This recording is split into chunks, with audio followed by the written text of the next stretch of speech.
Okay.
For those who what we do here is go back.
Seven, six, five, four, three, two, one. You'll never have the sacred stone.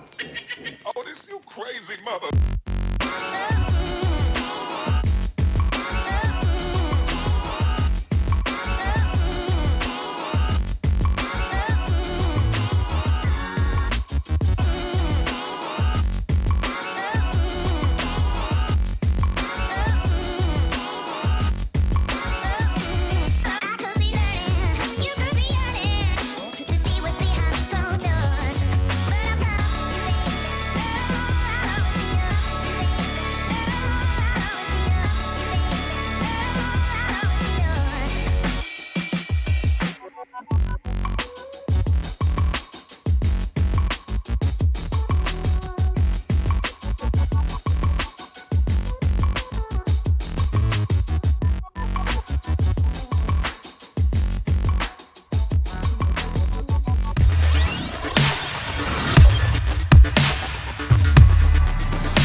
Ha! What's going on, everybody?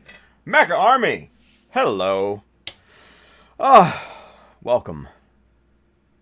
Welcome. Hi there. It's Chata Mecha live stream, but you already knew that. I'm the Tim. One and only Chata Mecha. Probably already knew that too. Man, it's Wednesday, you guys, and I am feeling it. It is hump day. So, whoa, that's not good. Nope, that's not good. Almost threw away one of those new little power cable beads. Not good. Not good. No bueno at all. So yeah, hey, boom, we're rocking the classic tonight. And yes, it's gray. It's either gray or blue, Manny. That's all I got. It's the only shirts that fit, man. All the other ones are too damn big. What are you gonna do? So, guys, if you want one of these cool-ass shirts, go hit up www.childamecha.com. While you're there, you can get one of these fire-ass Mecha Army hats, too. They were live, by the way. Yes, these are live. These are ready to go. Gray, black, camouflage for all the hardcore army. Yeah. Man, he's like, hey, I'm not shaming. No, it's all good. No, I had a whole bunch of shirts and then I lost a bunch of weight and now they don't fit. They like fucking moo-moos on me. So, these are the only ones that really fit right now. So I gotta restock, basically. So it is what it is, right? Slowly but surely. But hey, www.shoutoutmecha.com. Hit up the store. Shirts, hats, bags, the dress. I'm not, whatever. It's Wednesday. Fuck it. If you are interested in any of the tools and stuff like that we work with tonight, Amazon link below, YouTube, Twitch, Facebook. I get commission. Helps the stream. Going through real quick. And as always, if you want kits, paints, accessories, Mecha Decals, USA Gundam Store, you know the rest. It's Wednesday. Fuck it. Hump day, right? So, a few things to go over before we begin. Sabo 10 Con in beautiful Phoenix, Arizona, August 31st to September 2nd. They were kind enough to make the announcement official today. Announced on their website and on their social medias. Child of Mecha, me, is a special guest at the convention. So that is very fucking exciting. First time I've ever done anything like this, so it's pretty damn cool. Submitted 3 panels today, or early this morning. Hopefully those get approved. So one on scale model photography, one on scribing, one on simple details. I got one more that I gotta submit, and we're bouncing around some ideas and stuff like that, but it's going to be different from normal scale modeling, right? So wanted to do kind of something else, yeah. So that's fun. If you guys are going to be in Phoenix, or if you can get to Phoenix, what is it, Labor Day weekend? Man, come on out, man, because I think it's going to be a lot of fun. It's going to be a good time. So, yeah, get your tickets. Come on out. Let's go. Freddie says, so which panel are those Gundam guys crashing? All of them. All of them, dude. Come on. I already talked to Angel. I said, I'd love to have you guys crash the panels. So, yes, every single one. You guys are going to crash. Definitely. So, yeah, man. Come on. Let's have some fun in Phoenix, man. Let's go. Let's all melt together, right? Because it's going to be like 500 degrees in Phoenix in the middle of summer. But it's a dry heat. It's a dry heat. Anyway, so that's going to be a ton of fun. It's going to be a ton of fun. Secondly, I'm still waiting on my local hobby store to get in some supplies that I need for the Armored Komodo stuff. Frank, Arcom guys, I have not forgotten about you. I am just waiting on my less than excellent local hobby store to get in the stuff that I need to make this shit look good, right? Because I don't want to make the product look bad. I don't want to make this product look bad by user error. So go get your chroma flares, go get your weathering pigments and stuff like that if they're not sold out already at USA Gundam Store, and then our good friend Jeremy Chassan's the Gundam Project Store. Go check him out on Facebook as well. So they carry all that stuff. So yeah, fun, right? Fun. Let's see, what else? Oh, the Taobao order came in the other day. Obviously, you guys probably know that because I've been posting pictures of the new power cables, and I think they look amazing. I think they look good. I think it's going to be really a good thing. Really a good thing, yeah. So, yeah, let's take a look at the stuff from Taobao, right? We're gonna get into that, and then we're gonna get into the power cables, and then we'll get into kind of bringing you up to speed and stuff like that. I'm a little tired tonight, so forgive my lack of energy, my lethargic behavior, if you will. You know what it is? I think I know why I'm a bit tired tonight. There was no church last night, you guys. There was no Gumpla church.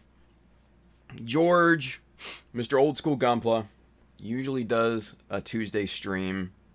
We call it Gumpla Church because he takes it to church, and he takes us to church. And it's great. But George was sick last night, so hopefully George is feeling better. So maybe tomorrow night, breathe some energy back into me, right? So we can hope. Church. All right, let's go camera 2. Let's go quickly over. Oh, what happened here? Uh-oh. Ugh, come on, camera. Hang on, guys. Hang on. I know what happened. The camera shut off. And coming in. Incoming. Here we go. 3, 2, 1. Camera feed is there. God. It was working before the stream. I don't know what happened, but it crashed. Anyway, we got it now, right? That's all that matters, right? That's all that matters. Okay, so here's the two different beads, the power cable beads, right? I love these. These are amazing. A lot of people were asking me kind of where did you get those? What brand are they? Where'd you find them? Who are they by? All that, right? CJ Hobby. CJ Hobby. That's who makes these, excuse me, these particular power cable beads, right? They come in 3 sizes. This is the small one. And I picked up 1, 2, 3 of those, yeah? They also come in medium. So that's what's on, that's what's wrapped around the head. And then they also come in large, and that's what is around the body, and that's what's going to be down on the legs as well once we get to those. So, CJ Hobby on Taobao. If you guys need links to these places, just email me. Shoot me an email right through the Chata Mecha website, and I will send you the links for my list of vendors that I frequent. CJ Hobby is one of them, and they make really, really great stuff. In addition to the power cable beads, I picked up these little guys right here. These are just these are 1.6 millimeter in diameter. These are the little vent holes, little teeny tiny things, right? Little super tiny vent holes. And like I said, I got 4 of those. These are super cheap, by the way, you guys. Super inexpensive. So totally worth it. And then we got decals, right? We got decals over here. Hey, Mag's over there on Twitch. He says CJ Hobby builds great stuff. I used it on my kit and super cheap. They are super cheap. Yeah, they are super cheap. So I got two kinds of decals here, right? We got the Ocean Spirit, Steel Soul, AW, whatever they want to call themselves at this point, right? These are pretty nice, actually, and I'll let's save these till last because I like these. And then we've got the Evo sets of decals here, which I'm a little less than enthused on. I'll be honest with you, a little less than enthused with. These obviously are straight up high-Q ripoffs, right? So high-Q bootlegs, essentially. Now, why they have the differing paper, I don't know. Because you've got this dark blue, and then you've got kind of a lighter shade of blue, and then you've got the really light paper as well. And it's all like, it's 3 different kinds of paper, right? Because they all have different color backs as well. Yeah, it's weird. I don't know why. Clarity is not anywhere near high Q's, so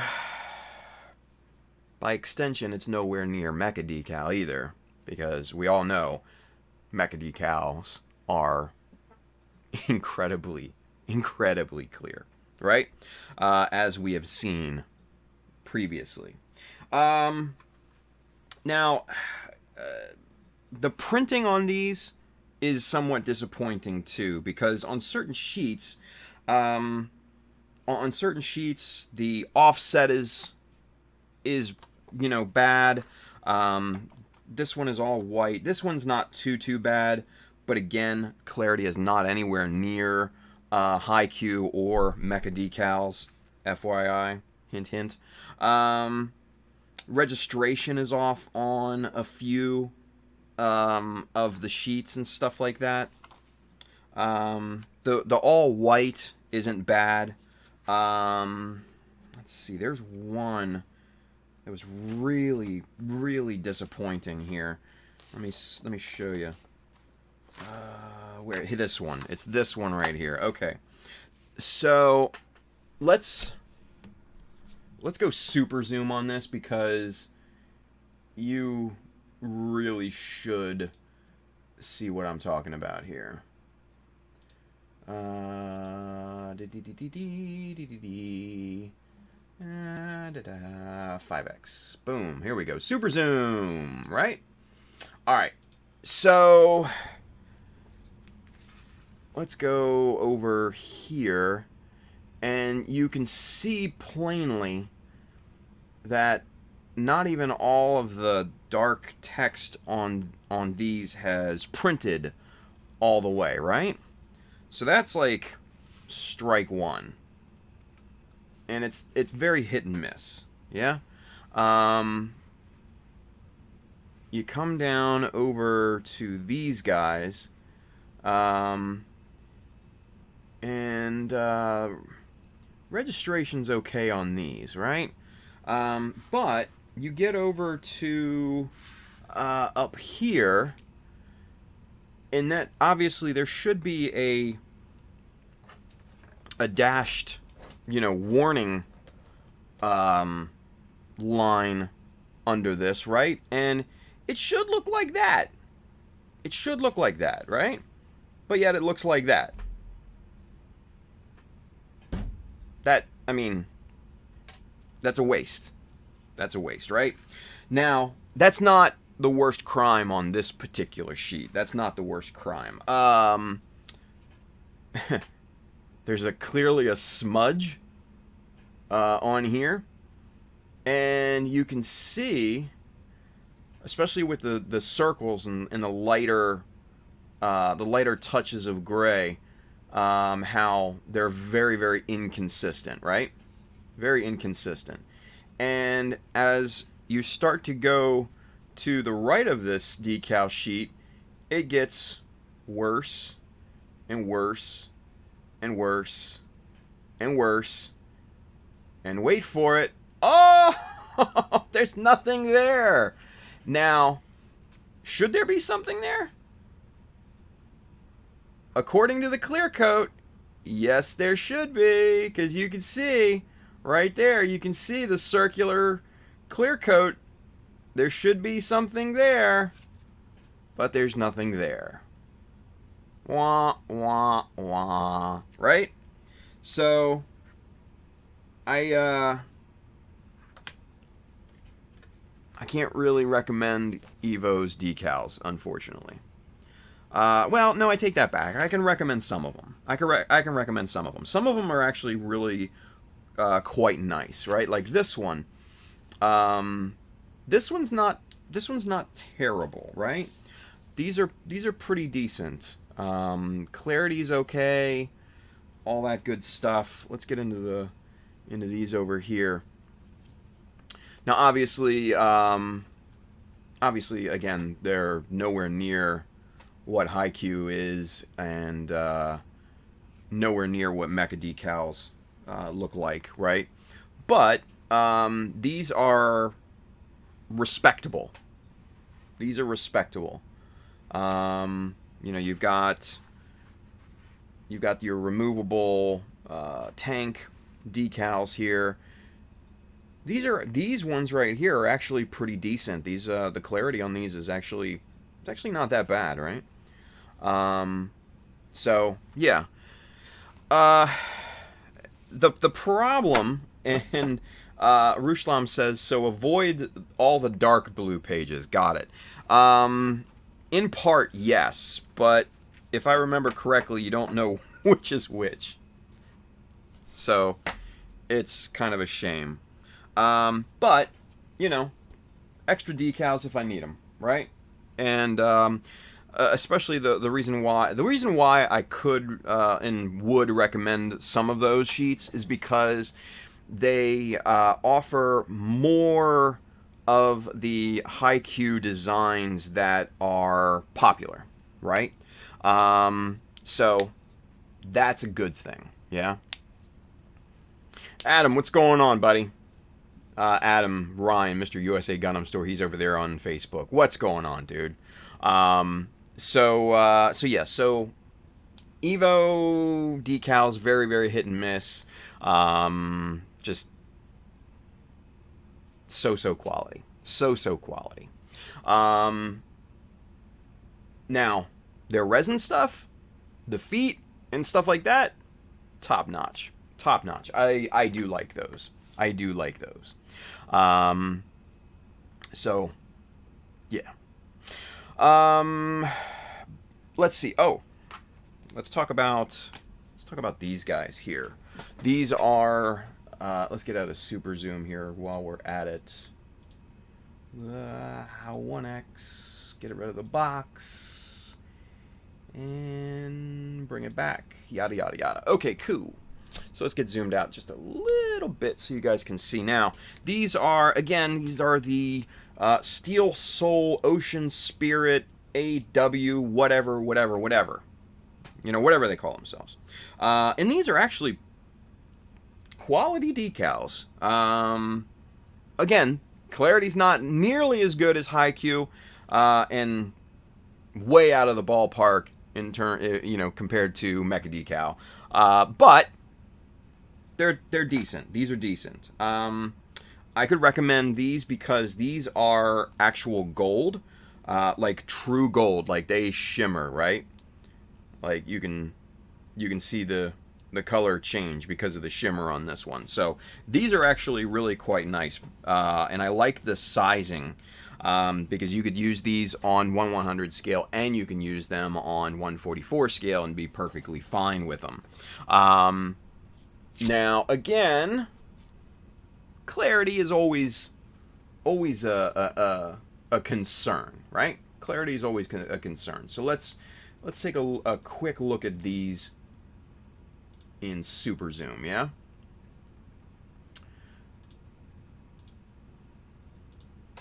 And let's see. These are the gold. I like the little number markings down there. Those are cool. I actually have something designed on the 02, the Mecha Decal 02 sheet, that has numbers like this. Not anything, compared to this. They're completely different, but numbers nonetheless. So that'll be cool for for your new Gundam, high news, stuff like that, right? Things with number bits. Right? So the decal designs and stuff I really like. Clarity's decent. I think that probably should say caution under there, but you can see that's the tip of my finger. That's pretty small, so that's actually pretty decent in terms of sizing and everything, right? And clarity there. So these are actually pretty quality decals, yeah? Pretty quality.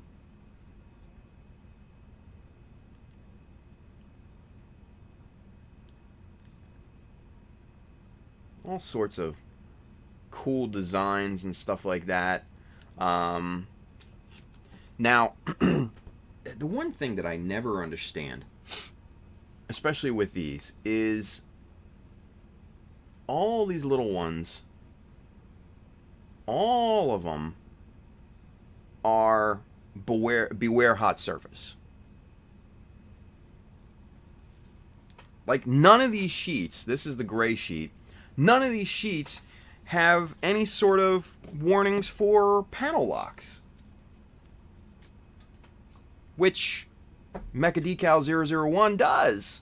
Got a whole shit ton of them. Probably about half the sheet is dedicated to those little bitty things that every version Ka, kit needs. Yeah? So, we got you hooked up on that. But a lot of these other decal sheets do not have that. They do not have that. Which is disappointing, right? Which is disappointing. Alright, so what else did we get? We got, let's get a super zoom, because I don't think we're going to need that anymore. Famous last words, right? Famous last words. And boom. We got this. This is exciting. I like this. This is cool. This is, if you couldn't tell by now, a metal. This is metal, you guys. And this is like thick photo etch, right? This is probably 0.2, 0.3 millimeter thick. This is heavy. Really quite surprised and very pleased by this. This is by U-Star. This is the model engraved line board. It's a circle template for those of you playing at home, right? And man, you could. I was surprised at how kind of heavy this thing is. And the cool thing is that all of these are in metric, obviously. You've got your, here in the States, the best thing you can hope for are one of these guys, right? And these are Imperial, because we're still barbarians when it comes to the measuring units, right? Whatever. Anyway, the metric, these metric circle templates are really quite nice. They've got on all of the circles, they've got the 4 different cardinal points and everything like that. It goes from 1 millimeter all the way up to 27 millimeters over here, which is really quite handy. And it's even got some little oval shapes down here. You've got a ruler on all four sides, which comes in very, very handy. And down here, it's actually even smaller units. So this down here is in 0.5 millimeter. So yeah, I dig this. I think this was I think this was like $9, something like that. So yeah, really, really nice. You can hear the metal clang, clang, clang, clang. Yeah, I dig this. I'm gonna use this quite a lot. I can foresee. And then the other tool we got here was this little guy. Yeah. So for those of you guys that don't know what this particular deal is, so I've got an old BMC 1 millimeter chisel. This was my first 1 millimeter, and the tip is all jacked and cracked and chipped and everything like that. So basically what you do, you unscrew this, you pop your chisel in here. If I can get the set screw unscrewed enough. You get your chisel locked in, and you're gonna have to play with the angles and stuff like that. I think that I don't have it back far enough. I think it's more like that. And you're gonna need like a diamond plate, and basically you just roll this thing back and forth like this, and it sharpens the tip of the chisel, hopefully back to factory standards, right? Or at least close to it, right? So yeah, it sharpens your hobby chisels. Now, this obviously will not work for MadWorks, because just look at the shape of the opening. It ain't gonna work for MadWorks. I'm just gonna tell you that right now. It ain't gonna work. But if you have BMCs, this will be a nice little tool. Yeah. I think this was about $10. So solid aluminum. Nice little flat roller here on the end. Quality stuff. U-Star has definitely upped their game in terms of tool quality here, at least based off of these two products that I've gotten. I've gotten several U-Star things in the past, and it was hit and miss, but these two, good stuff. Yeah, good stuff. What else? Got a whole brand new box of this stuff. 100 gram deals. You know, I had to. It was cheap. This was I think this was $12 US for 100 gram. Not bad. Not bad at all. And then last but not least, the pièce de résistance.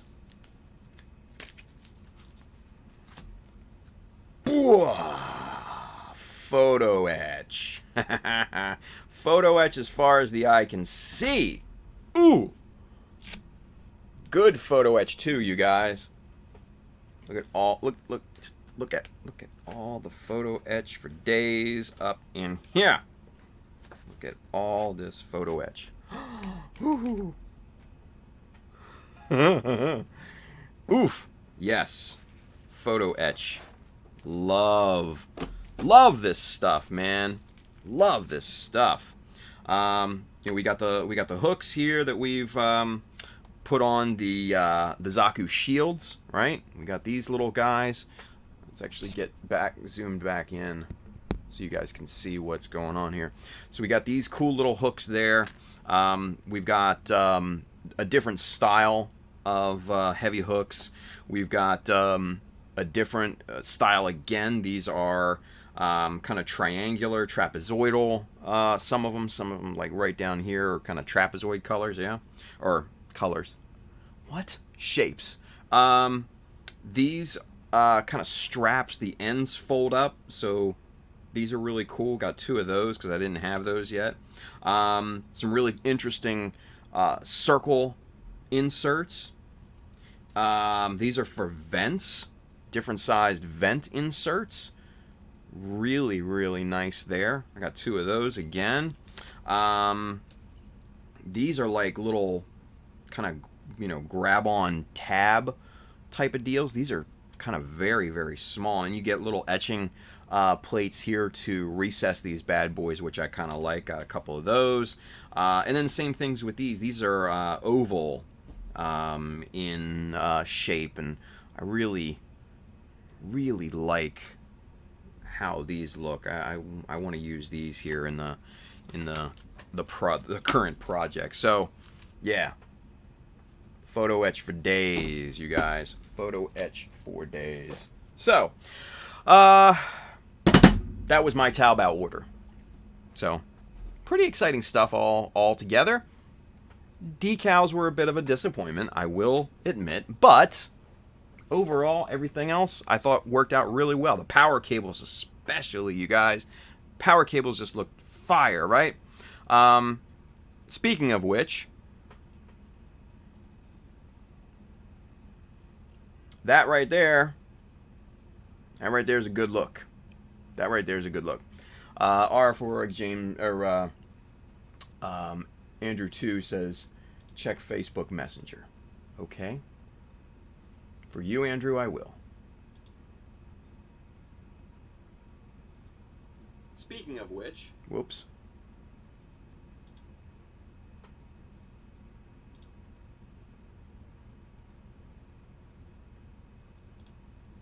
What do we got here from, oh, yeah. There you go.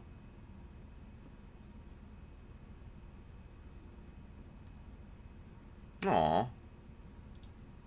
It broke, Andrew. Oh, yeah, I see that. You can fix that, though. You can fix that.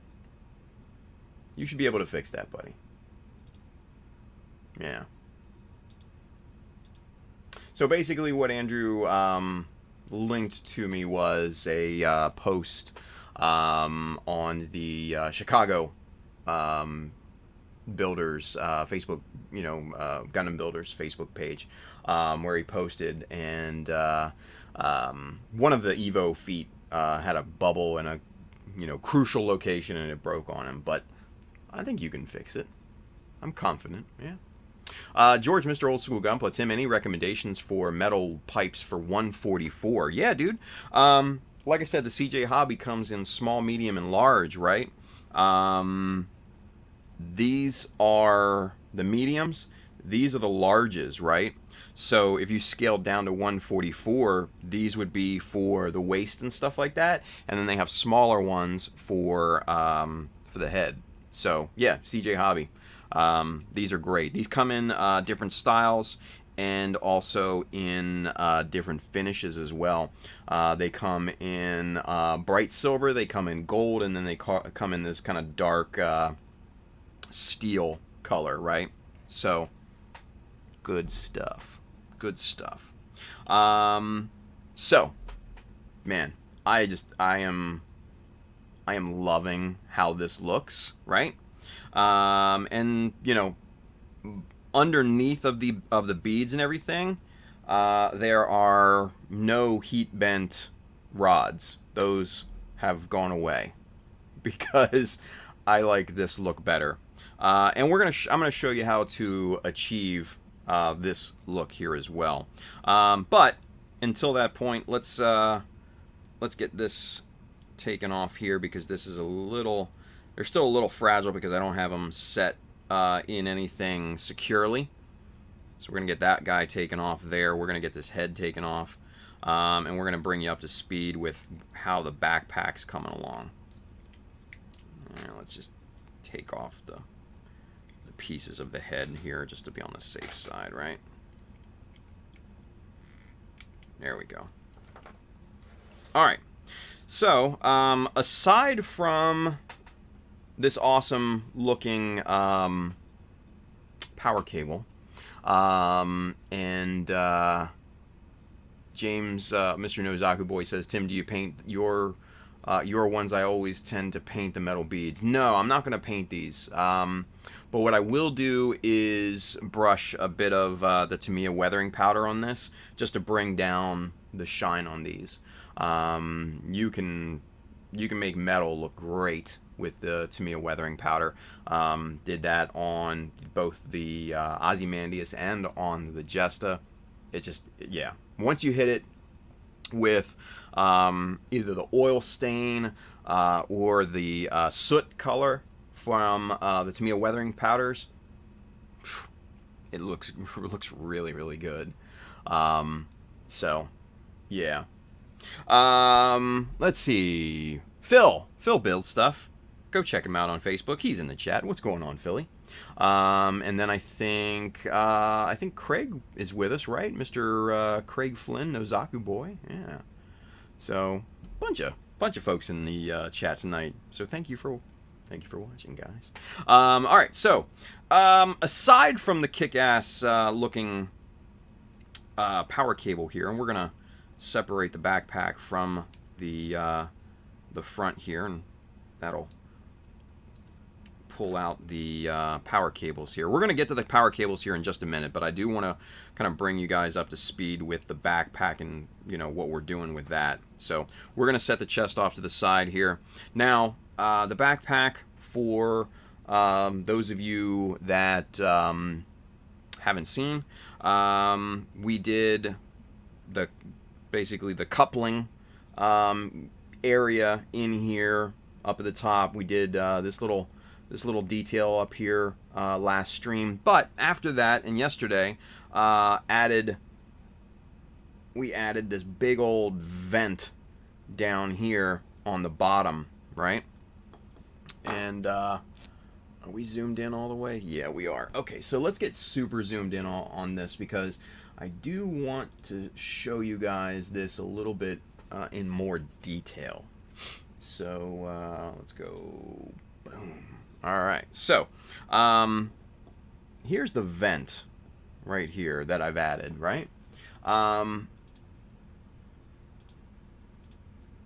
So basically what we've got going on here, these are two Bandai Builder parts smashed together. Obviously you can see the seam line down the middle there.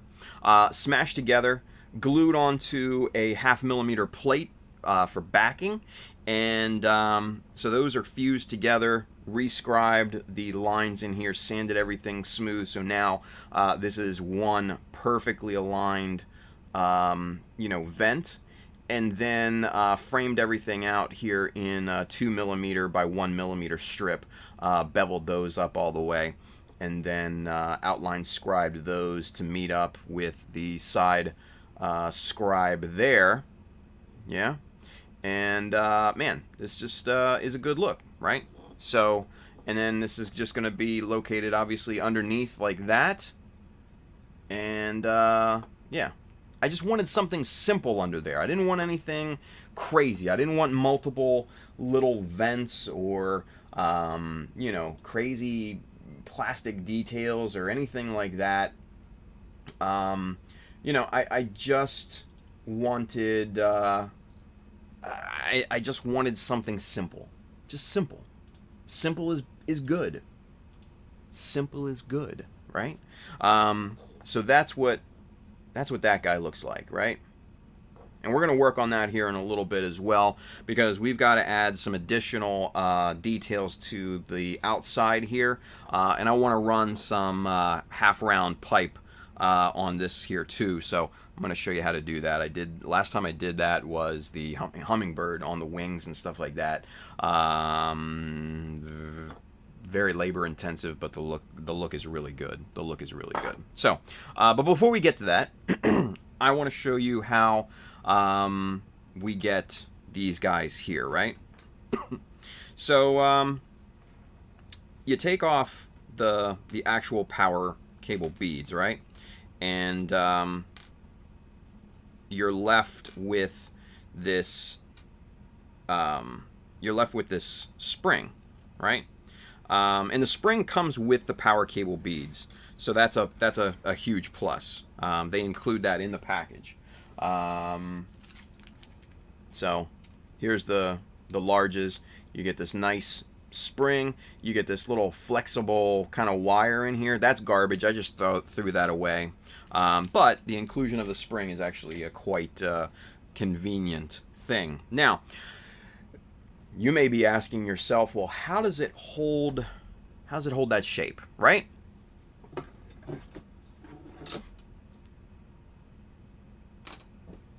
That right there. That right there. This is 12 gauge electrical wire.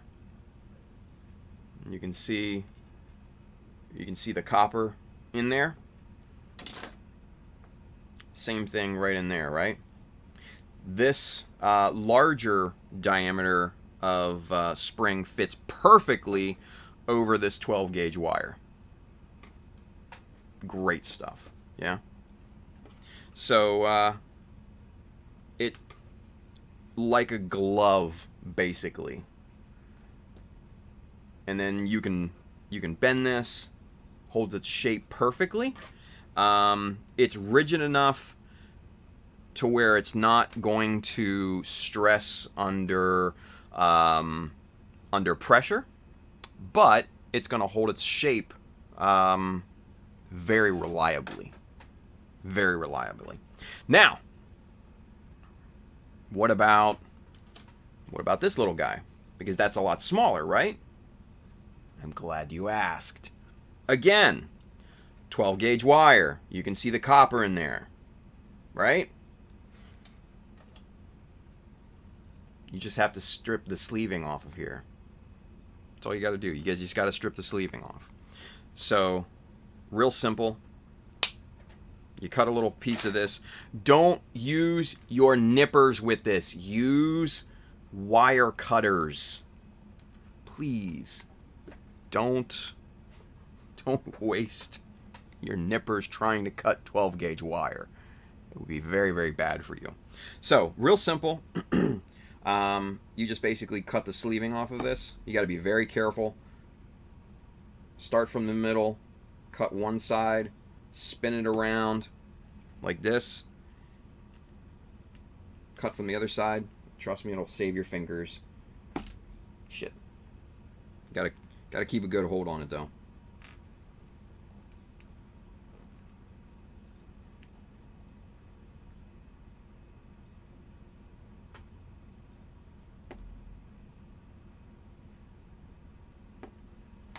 Okay.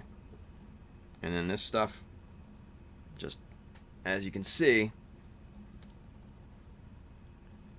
comes right off. There's the just the copper wire, right? And then that just pops in perfectly to the smaller spring. Easy.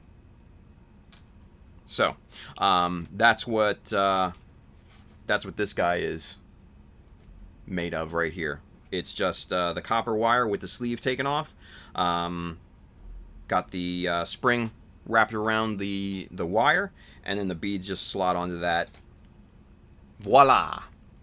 Easy peasy. Easy peasy. Yeah. Let's see.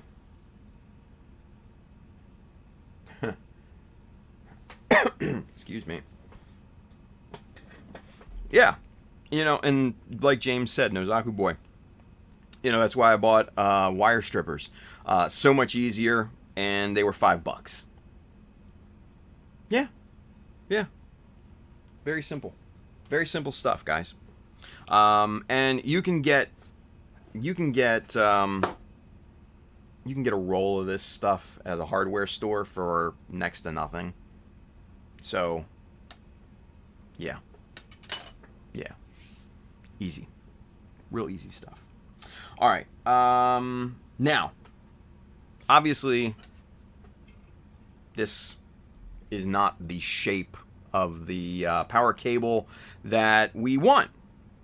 Right? It's not. So, what we do is we got to shape this, and I'm going to show you how to do that here in just a minute. So let's get a decent hunk of wire. Now I've got so much of this stuff, I'm not worried about wasting it. So this is way more than I need to make the side cables, right?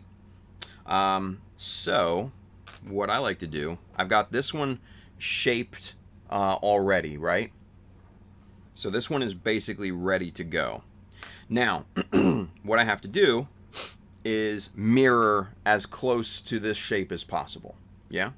So, first thing you do, I like to start up here.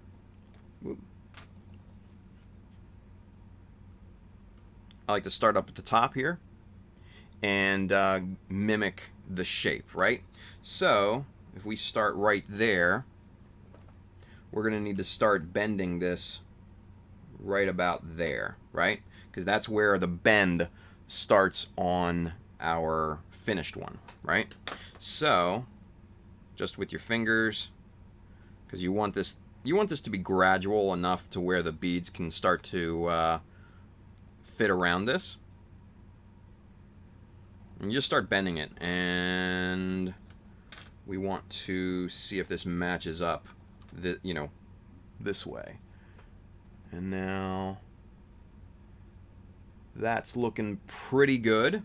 Yeah, that's looking pretty good. Now it starts to bend right about there. Yeah, so we're gonna need to start to make kind of a gradual bend right in that area, just like that. Yeah. Oh wait, who's got a question? Somebody's got a question. Austin Nash. Okay, where do you get the black white that comes in Gunpla kits? The black white? Huh? It's not that I'm. Oh, okay. The black white. What? I don't. Let me go back and see. Hang on. Sorry, Austin. I'm hardly watching the chat right now, man.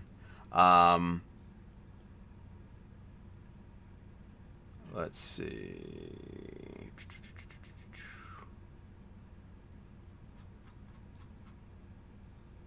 Oh, the wire. Gotcha. You mean like this wire?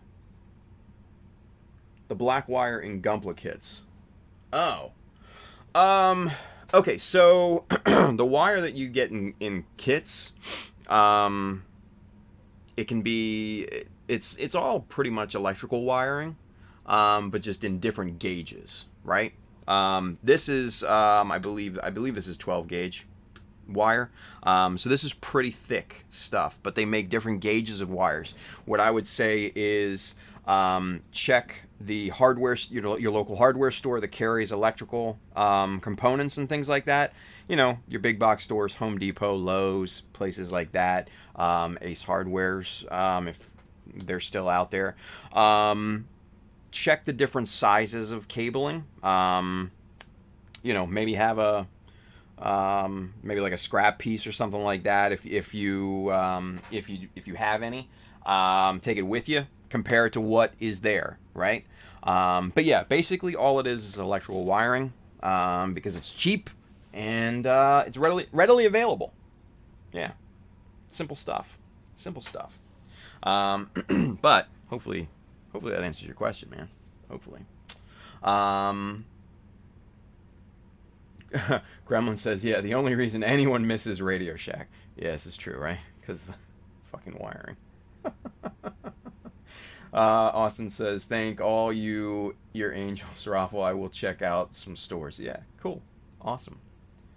So yeah, Sam Guglietta makes a very, very good point over there on Facebook. It has to be what's called solid core. So this right here is a solid core. This is a solid copper inside. So yeah, make sure that it's solid inside and not braided, because the braided will not hold its shape. So Sam, thank you for mentioning that, because I wouldn't have thought of that, to be quite honest with you. But yes, solid core, that's very important. Most quality wires are solid core, but just double check and make sure. So good call, Sam. Good call. All right, so back to bending this thing, right? So bending is not easy, because basically what I'm doing here is starting with the shape vertically. I'm looking down at it, and it's, you have to mimic this shape first, and then we spin it on its side, and then we get the horizontal. Then we have to bend it that way, right? So 2 steps, and you have to form it just right. So let's see here. So we're getting pretty close. That's not bad. This needs to be kind of straightened out. I think we're about there. Now, one thing before I move on, take one of your nice 1, 2, 3 blocks, put it right on top of this chumpy, and just press down with everything you got, because what that's going to do is that's going to flatten this wire out as much as humanly possible, and that'll help us in the next step. So let's see. I think we're just about there. All right, so what's going to happen is we're going to flip this thing over now to the mirror, basically mirror its component here. Now this end is long. That's what you want. We can trim that off later, but it's better to have more on there than not enough. So, all right. So now we've got to mimic this profile here, right? We need that nice sweeping curve up, kind of, it droops down and then back up into the connection point, right? So that's what we need to do next. So we actually need to go like this, and we're just gonna kind of make a droop, just like that, just to start off with, right? Just to start off with, and that looks pretty good. It needs to start coming back up around this area, and then kind of back like this, kind of like that. Yeah, let's see how that compares. Not bad. It needs to start coming up a little bit sooner. Let's see there. Not bad. Let's straighten this end back out a little bit, and then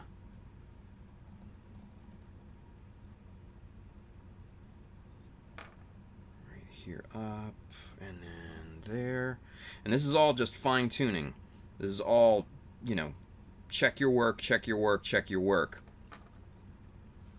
Just fine little bends here and there, and then that shape will start to kind of come into play. Focus, camera. So there, we're pretty damn close.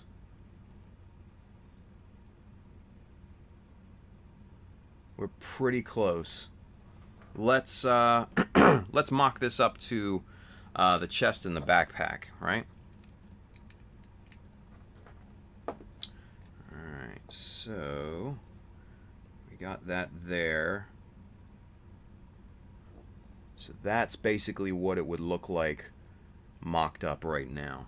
I think that droop is maybe a little bit low, because let's get this guy pop back in on this side, and let's compare the two, shall we?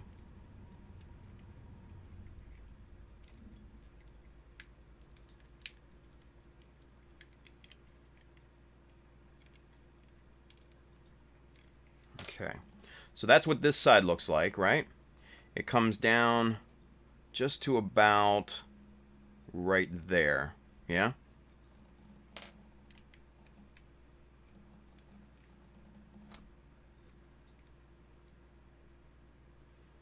And yeah, that's a little low, I think. Well,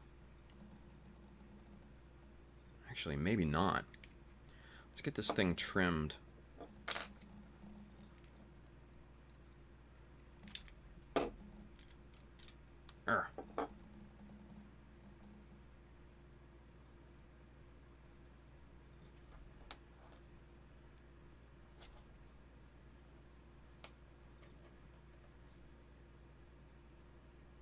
Let's get the ends trimmed off here, shall we?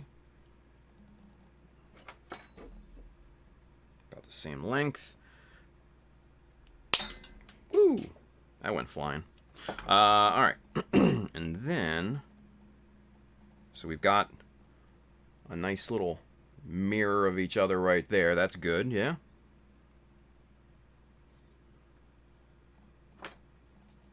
Yeah, and for those of you guys talking about making a jig and everything, it's a good idea.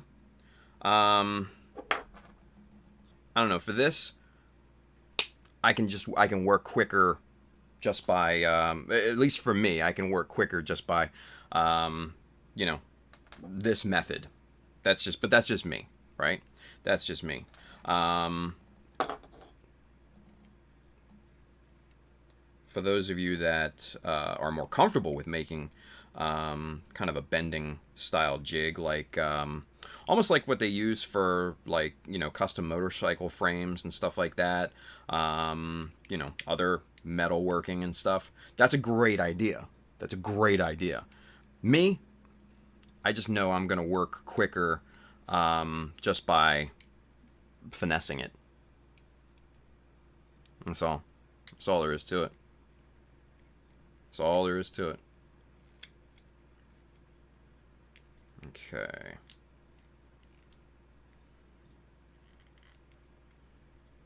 Alright, so now we are a little long on the back side here, so let's cut just a little bit off of this, maybe 2 mil.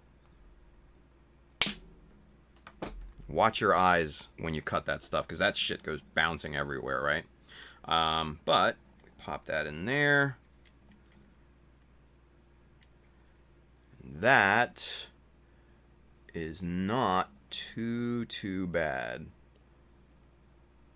Once we get the spring on here, that'll have kind of the nice droop that we're looking for, right? So let's get the spring threaded on here and kind of see.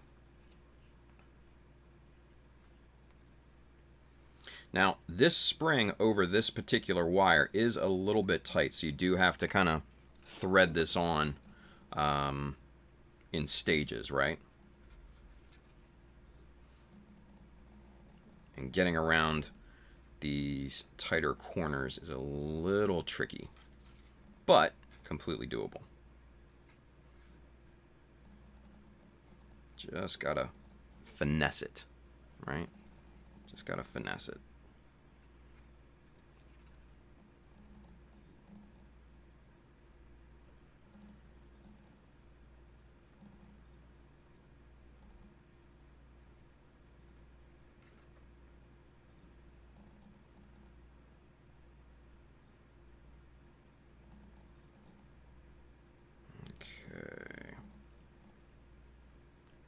Get on there.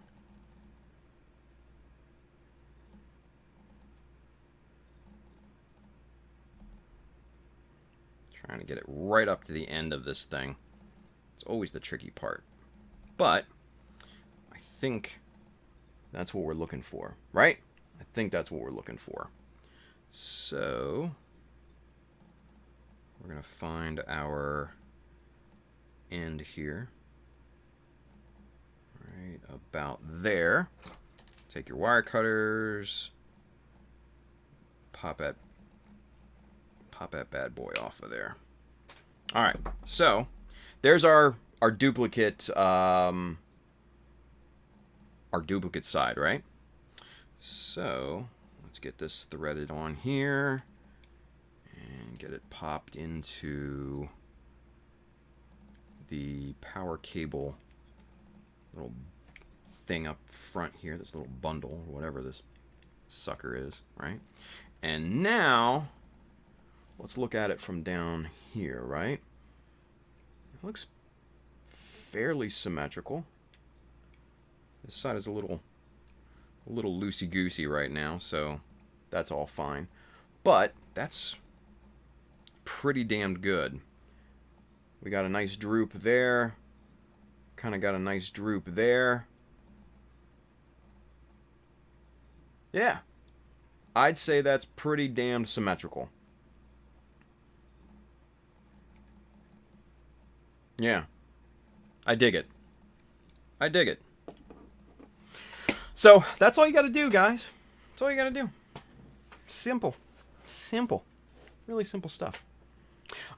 Crazy Ashtray, remember to wear safety glasses when working, LOL. Yeah, well, I'm not the best when it comes to putting forth good examples, am I? Whoopsie. But that is a good call, guys. You know, safety first. Make sure you do the right thing, okay? Make sure you do the right thing. Julio says, close your eyes and point out the window, right? Just be like, yeah, dude, I have done that shit so many times. Like I will be cutting like brass wire, right? Like little pieces, like little, 2 little millimeter things that you can't really like catch with your hands or anything like that, right? And I'll just sit here and I'll just be like this. I'll be like, clip, and I just look the other way. Come on. Yeah, let's be real, right? Let's be real. So, yeah, it is what it is. Ruslan says, Julio, are you comparing Tim to Babe Ruth? Shit. I think I got the gut for it, right? I'm not as tall as Babe Ruth was. Not as tall as Babe Ruth. Now, mind you, he was born in Baltimore, same as me. So, there's something there, right? Something there. Julio says, point to the scoreboard. Julio says, Tim knocks shit out of the park all the time. Dude, thank you, man. Thank you. Zero Kai looks fucking clean. Thank you, man. Julio says, have you seen Airdrop? Yeah, well. So... R4 says it doesn't look like the front cable port is plugged in all the way. Yeah, no, it's probably not. But the spring is, well, yeah, this one is not. This side, anyways, is definitely not. This side is pretty decent in there. I've got to, the thing I've got to do at this point is that I've still got these holes here sized for the plastic rod. And these cables are, as you can see, the spring and everything is just a little, little bit bigger than the plastic rods. So I need to go back and kind of resize those. They work for right now, but yeah, they need to be resized. They need to be resized. And then once we get to final build, I'll keep these off of here. Hit these cables with some Tamiya weathering powder. Hit the beads with a little Tamiya weathering powder. And then what I'll do is actually super glue the ends into the connection points on the body and the backpack. And well, probably not the backpack. Probably not back here, but up here I'll probably super glue those into here. So yeah, those will be secure. And then if I need to, I can just pop this guy off here with the two cables super glued into that, and easy stuff. So Craig Flynn Berger, Josh Dara has thrown his hat into GBWC ring. Yeah, Josh made that announcement just a little while ago. I didn't see that coming. I didn't think he was going to enter this year, to be honest with you. But he's working on that Sinanju Stein, and it's looking really good. And so, yeah, he's going to enter. So, cheers to Josh, you guys.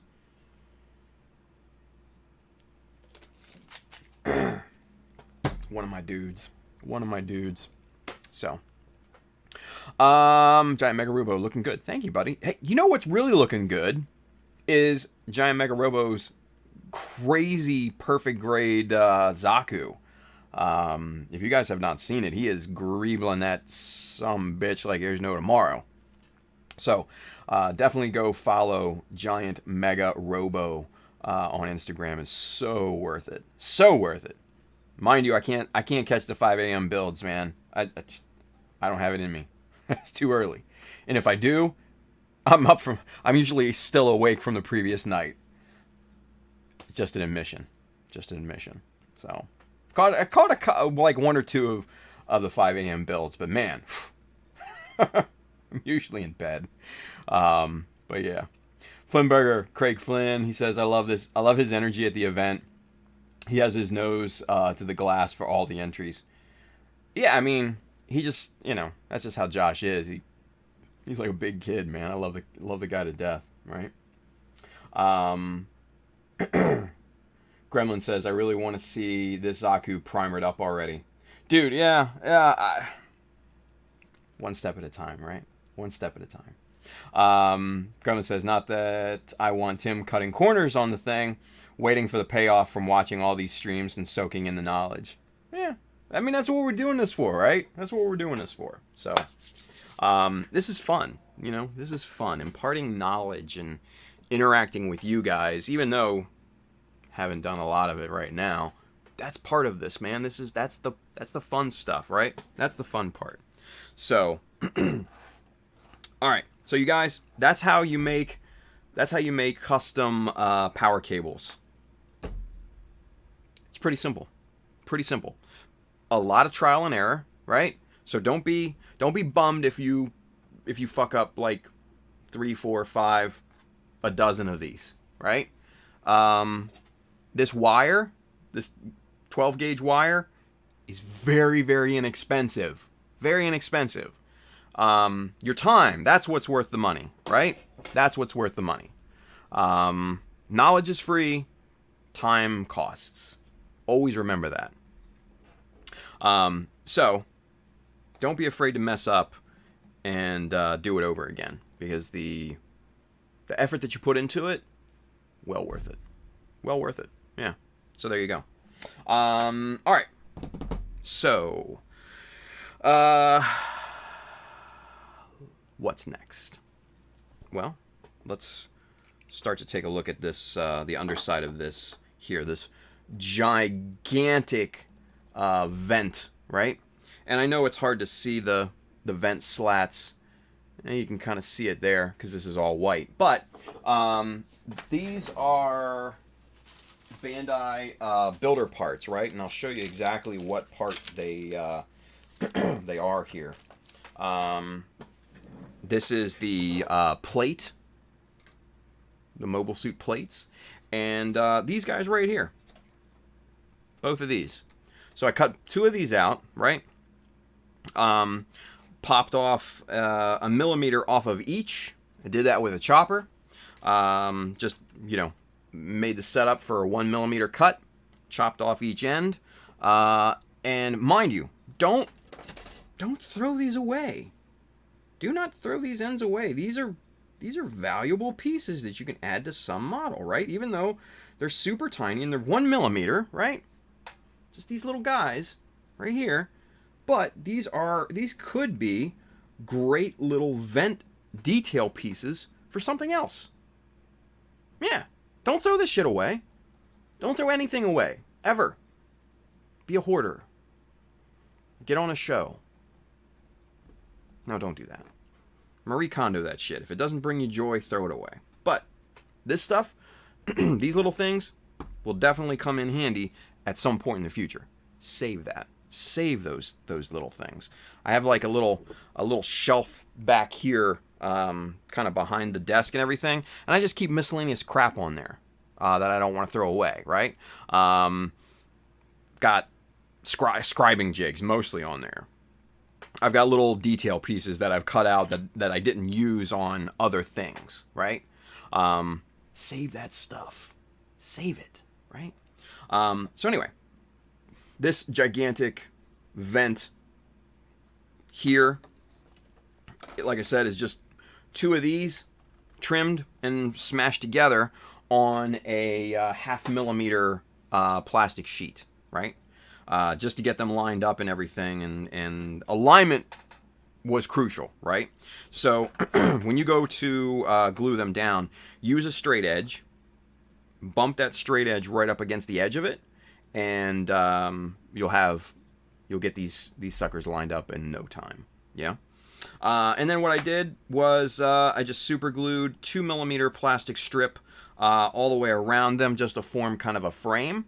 Chamfered that all the way around just to give it a little visual oomph.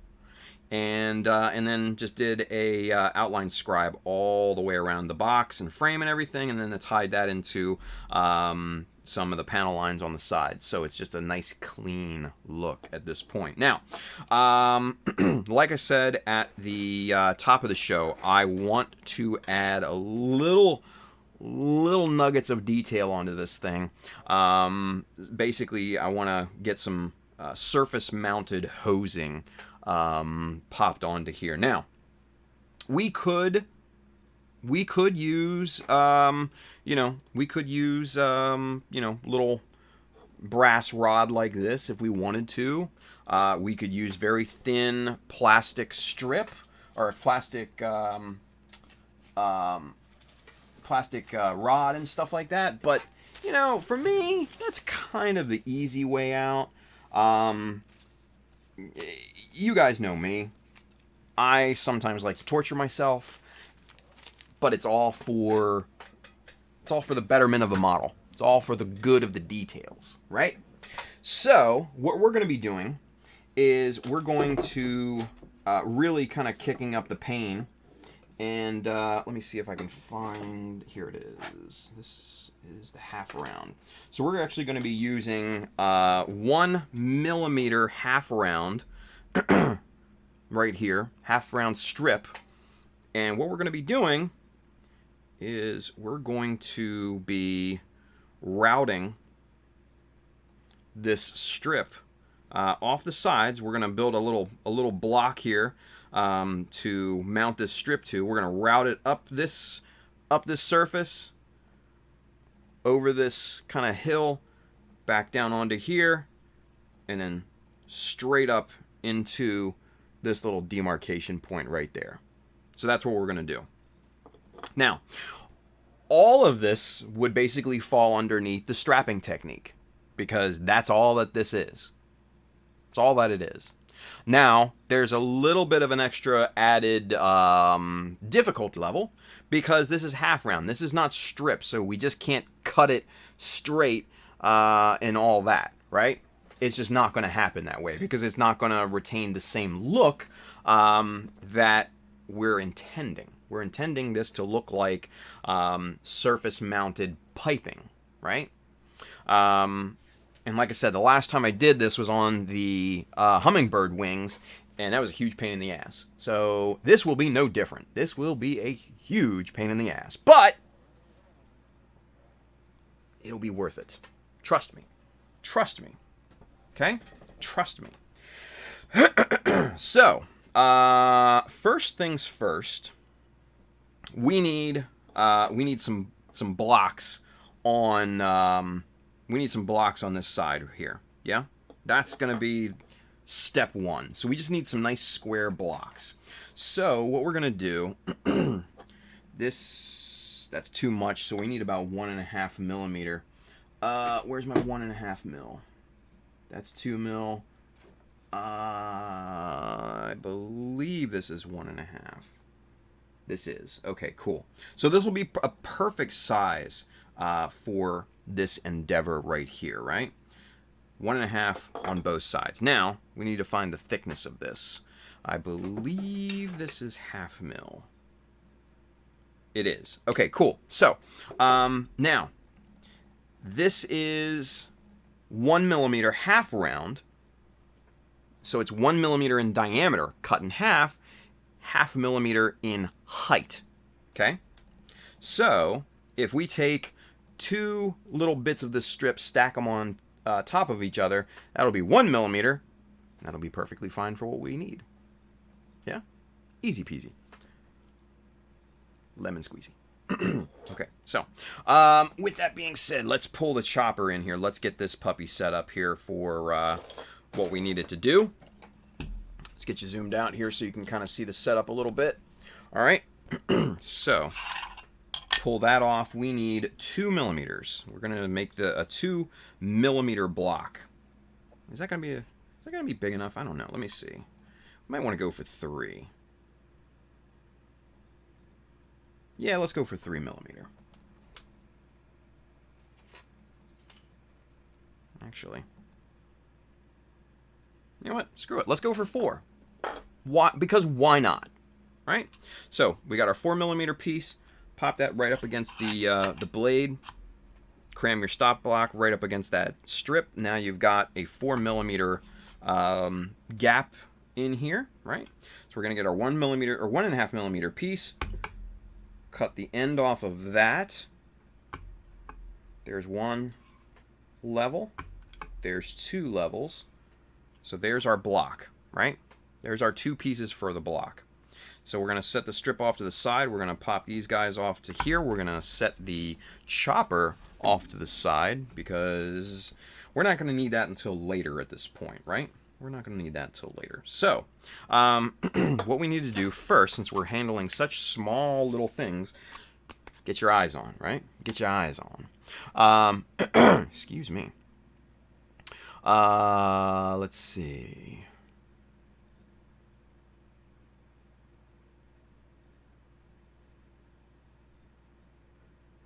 Gremlin says it's hard to recycle copper in your area. Really? It's hard to recycle copper there?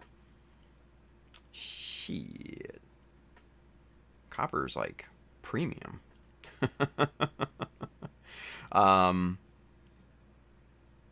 Let's see. JD says, sorry I'm late. Tim, are you gonna put those vents in now? Oh, you mean the underside vents? You know what? I'm gonna think about it. Because I want to get the side cables mocked up 100% and really kind of get them to a point where I'm happy with them. And then I think I'll see whether I want to add the underside vents or not. So I'm still contemplating at this point. But yeah, good question. All right, so for this, we're going to use super glue. Okay, now what we're going to do is we are going to measure up from the bottom of this vent 2 millimeters, and that's going to be our starting point for these blocks, right? All right, so let's see.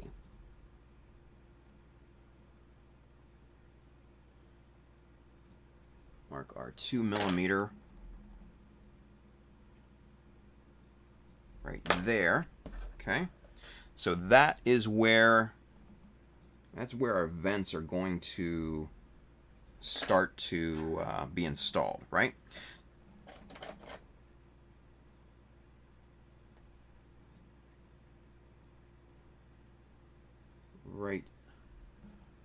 Right there. Okay. Now let's get you guys zoomed in so you guys can see a little bit more in detail there, right? So that's where our our connector blocks are going to be, right?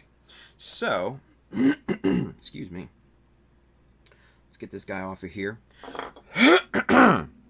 Now, since we are working fast, we're going to use our Bob Smith's super glue.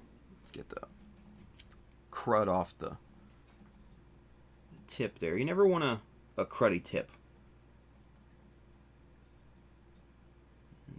just gonna get a little drop of super glue on that guy, right? Little drop of super glue, my guy. All right, and we're going to pop it right here where it was before, right up against that vent, right at that line that we marked, right? And that's its new home.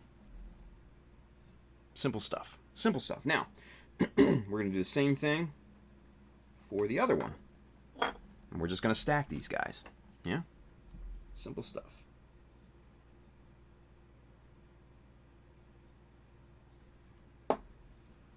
Now, the second level, you want to make sure your placement is dead on.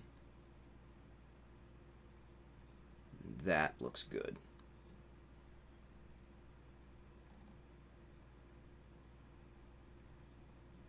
That looks good. Okay. At this point, you want to make sure you get any excess squeeze out of super glue off of there. It's just going to make life easier later down the line when we go to refine these blocks, right? So there, focus camera.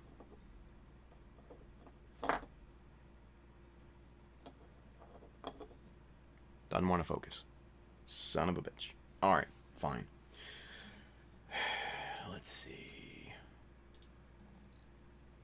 There she goes. Miss America. All right, so that's where our block is, right? That's one side. We're going to do the other side. We're not going to do that right now because you guys don't want to see me duplicate efforts at this point, right? So that's our starting block. That's our starting connection block for this hose assembly that we're going to be doing, okay? So before we start, we need to make sure this thing is just super duper clean.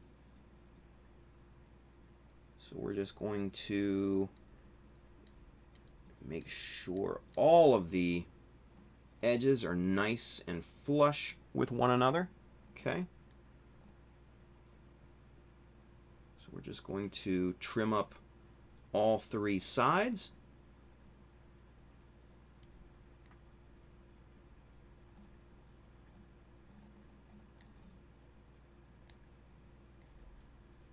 Good there. Last side.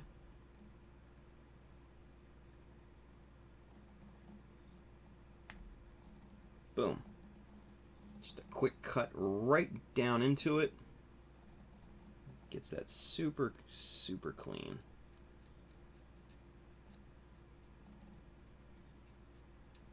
Scrape the top where we stabbed it to hold the hold it with our knife. And just kind of hit the sides a little bit just to smooth it out real nice. And there we go. We've got a nice clean connection block here for our hose assembly. Okay. So now we turn to this 1 millimeter half round. Yeah. So we're going to start by connecting this on this slope right here, right? Now, when we get into painting, you guys thought installing this was a super huge pain in the ass. But trust me, when you get into painting this, oof, this is even worse. Even worse. But trust me, the results will be worth it. The results will be worth it. So, all right. So what we're going to do is we're going to cut a little bit of half round off here. Just like that. That's a lot more than what we need, but that's a good thing because we're going to be using super glue to attach this onto the piece. Okay.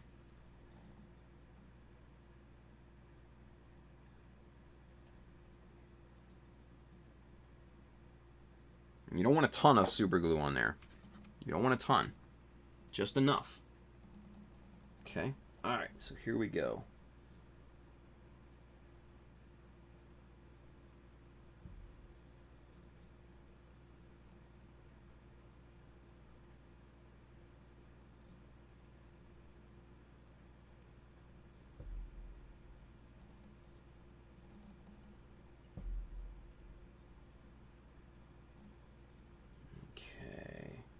Ah, that did not place very good. So we're going to pop this off. Rip that off. That's no good anymore because there's glue on the back and everything like that. So just, you're better off tossing it. Starting a new piece. Now, I think what the main problem was is that super glue got onto the tweezers. So let's get the remnants of super glue off these tweezers. Now all I'm doing to do that is I'm just using this little X-Acto chisel blade here, and I'm just kind of scraping that off like this, right? Real simple stuff, nothing crazy. All right, so we're gonna do the same thing again. Take 2. This time we're gonna try not to get super glue on the tweezers themselves. There we go. Mission successful. All right, so now let's try to place this guy again. Get him all the way right up against that connection block. Give it a few seconds for the glue to set. Let it go. Press it down. Boom. We are in business. Yes. Yes. That's what we want, right? That's what we want. Okay. So now, we ever so carefully trim off the excess. Take our hobby knife, trim this guy flush with the corresponding surface. Be very, very careful at this point because that glue is still potentially setting up.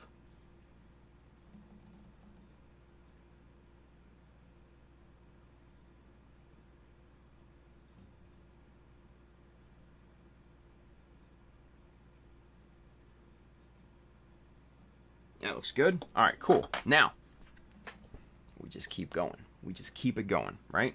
Just keep it going all the way around this guy. So now we need another little strip right here on this peak, right there. Yeah?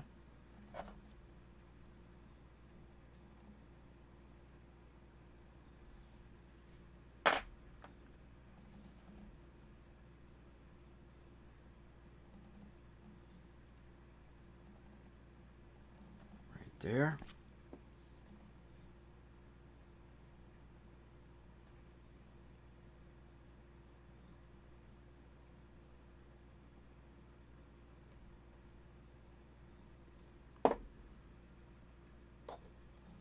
Alright, so now this is where alignment, you guys, comes in very, very crucially. Alignment gets to be a key right now. And just like with a normal strapping detail, you want some overhang on this guy.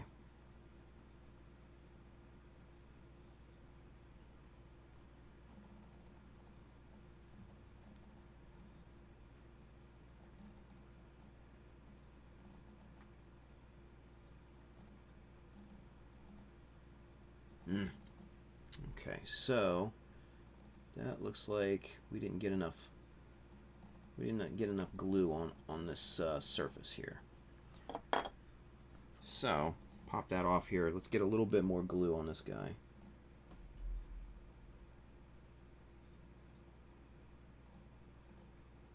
Okay, so that should be good now, hopefully.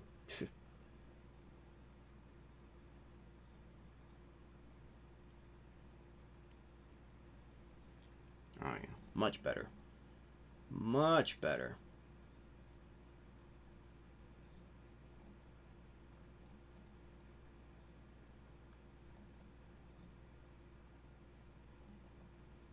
Make sure it's straight. Make sure everything is aligned perfectly. because these are the steps that will completely make or break this whole look, right? Completely. So, whew. This one will get your eyes going for real. Ascension Industries is over there on YouTube. He says, my first airbrush came in the mail today. Excellent. I like that. I like that. Very good. What kind did you get? Hopefully it's a good one. Right? Hopefully it's a good one. Kurt Hill. Later, everyone. Off to lunch. Kurt, thank you for watching, buddy. As always. Gremlin says, this is the point where I start cussing like a sailor 9 times out of 10, right? Enrico Asanohashi, he's with us. What's going on? He says it's been a while. Dude, Enrico, it has been a while, man. Gremlin says that little bit of excess filled in the missing puzzle pieces for me when it comes to strapping. It makes far more sense now. Yeah, dude. The overhang. You always want that overhang, right? Always want that overhang. So you can cut it and trim it off to fit with the rest of the surfaces, right? Yeah, with the rest of the surfaces. So now, this thing should be set up. This piece right here should be good to go. Yep, and it is. So we're just going to continue taking this thing around this surface here, right?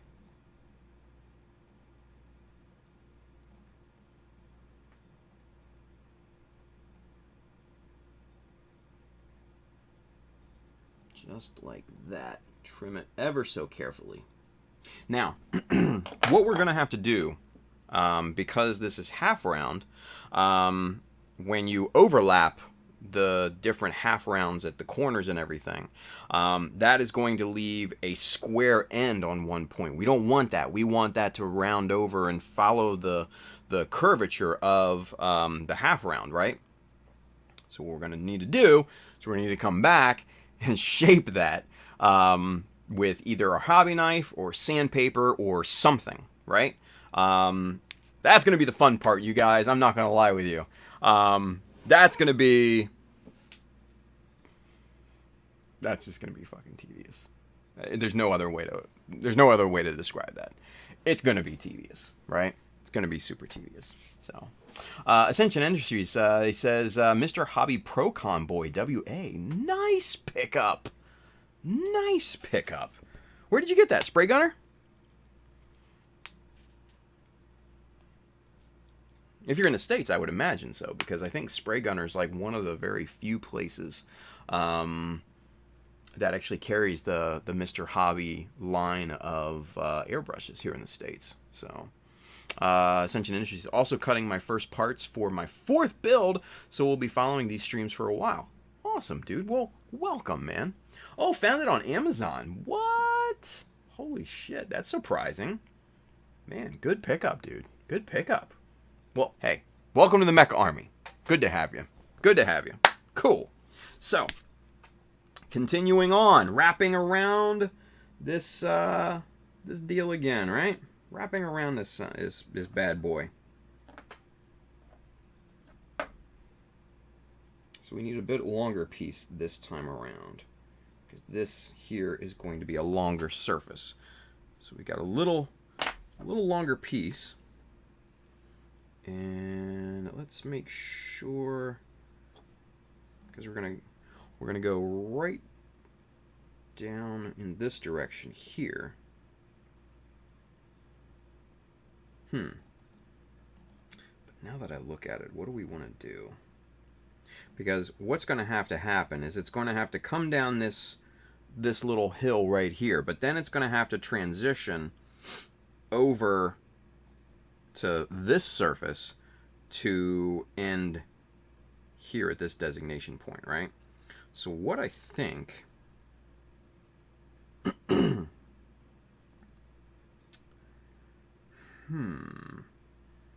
what I think we can do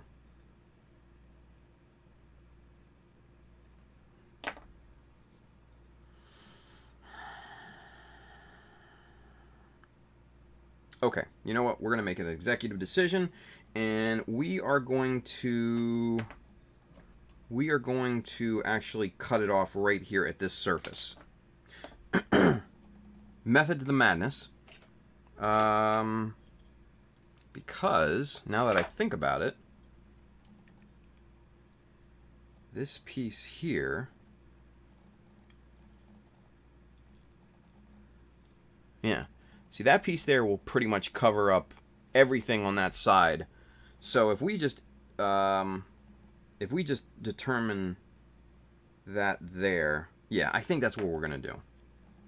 I think that's what we're gonna do. Because this is my train of thought, guys. If we were to reroute this up onto this surface and end it right there, you're not going to see it because of that. You're just not going to see it. No one's going to ever see that. Not even people judging. Not even people getting in and really looking at it. They're not.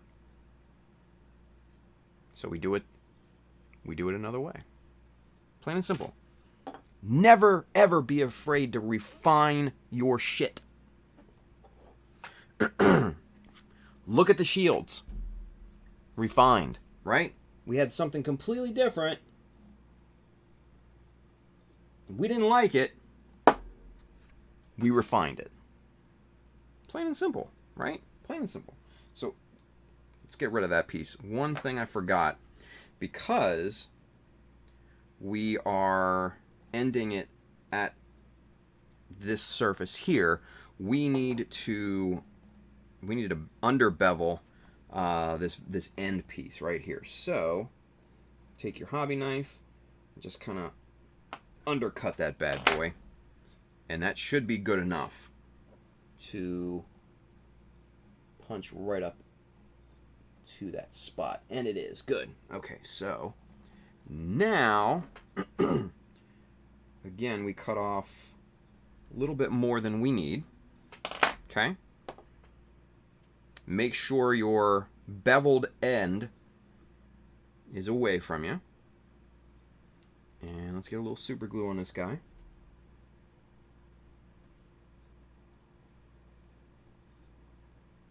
Okay. And now we place ever so carefully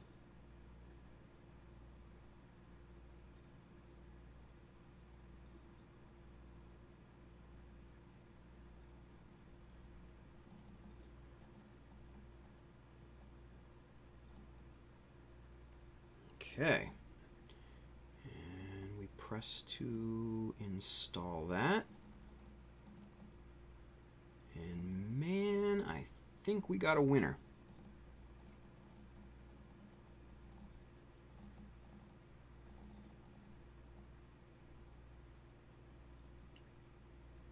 Yes. All right. So there we go. We've got this whole hosing system now in place. Just trim off the edges here. Now, let me show you what I mean by how we have to shape this, okay? Let's get into super zoom so you can really, really see what I mean, okay? Let's get over here. Let's get the box, and let's get this right about there. I think that's going to be a good focus. And boom, 5x. And so there we are. Okay, so you guys can see now kind of what we mean here by this overhang, right? So you've got this edge right here that we were going to have to shape. You've got this edge also right here that we're going to have to trim down and shape as well, right? So that's the next step in this process, okay? So what I'm going to try to do, I'm going to try my best to keep this on super zoom here, right? Now, a good thing to do, because this is delicate work, a little blue tack, or this in this case it's yellow tack, right? Get this started to work, and then you can use this kind of as a base. You can put this down on your cutting mat and press the piece into this ever so slightly, and then it's not going to waver. It's not going to move around or anything like that on you. So that's kind of the idea, right? So, Gumpa Uruguay, Javier, he says, well, guys, I'm hitting the sack. It's almost 1 a.m. around here, and I need to wake up early. Dude, good night. Thank you, Javier. As always, man. As always. Good stuff. All right. So, get this stuff going.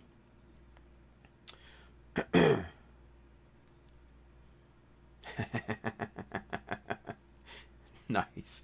Julio clipping nose. He says, this wing is looking heavy.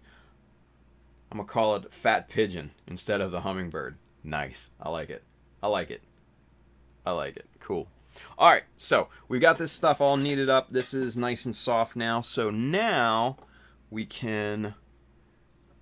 can put this down right here and hopefully keep this on camera for you guys, right?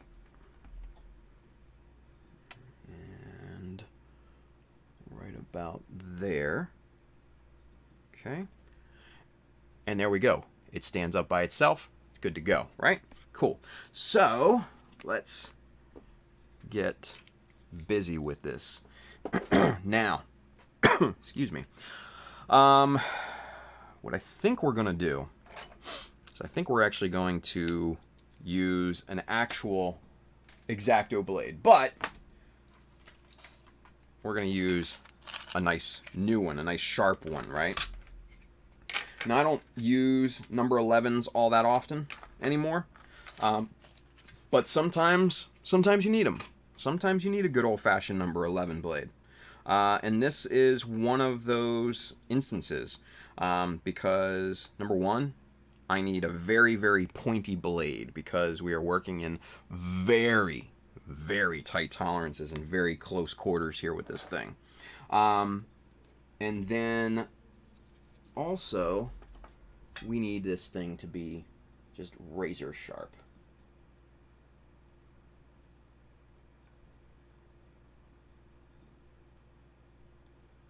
So we're just going to very carefully trim this bad boy back here.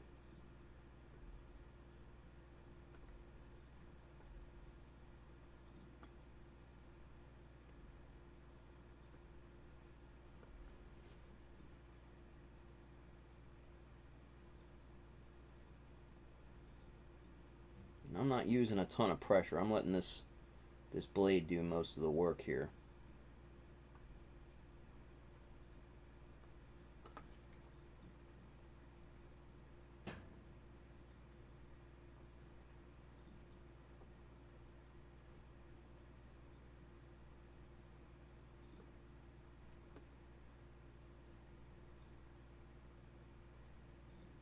And the reason why you want to use a brand new blade for this is because it will cut through this plastic just like a hot knife through butter.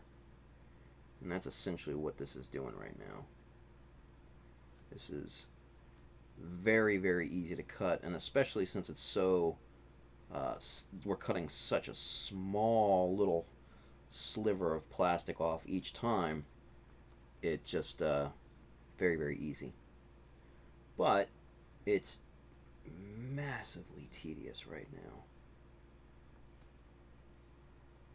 And this, for most people, is a step that you'll never even dream about taking. But,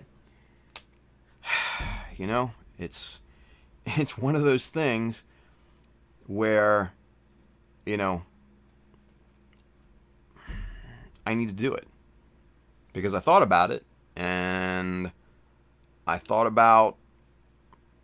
that this would look good, and it does look fucking good, but it's very, very difficult, right? It's got a very high difficulty level, right?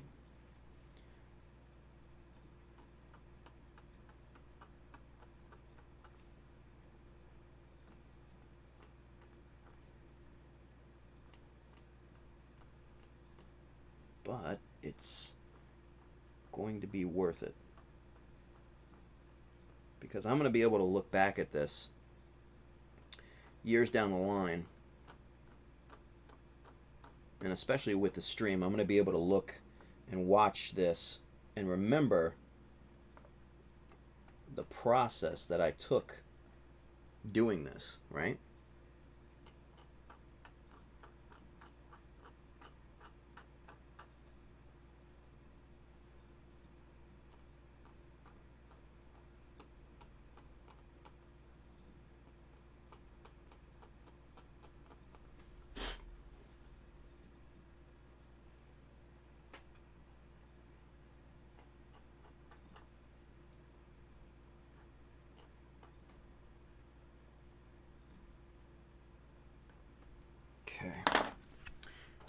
Hit that little toothbrush there.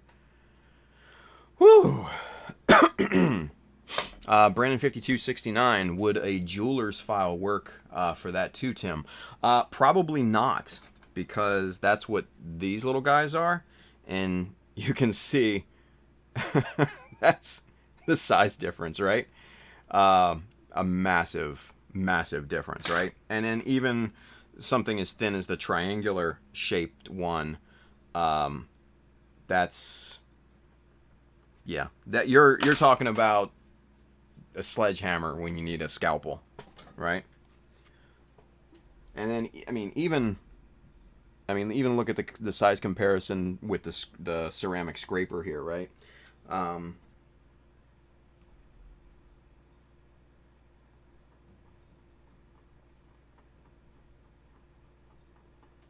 That's okay, but on this inside piece, it's not getting down into, the crevices and everything. So that's why you need something as tight as that right there, that tip. So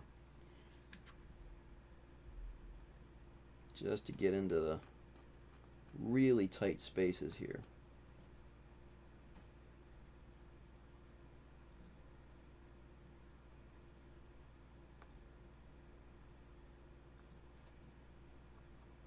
But there you go.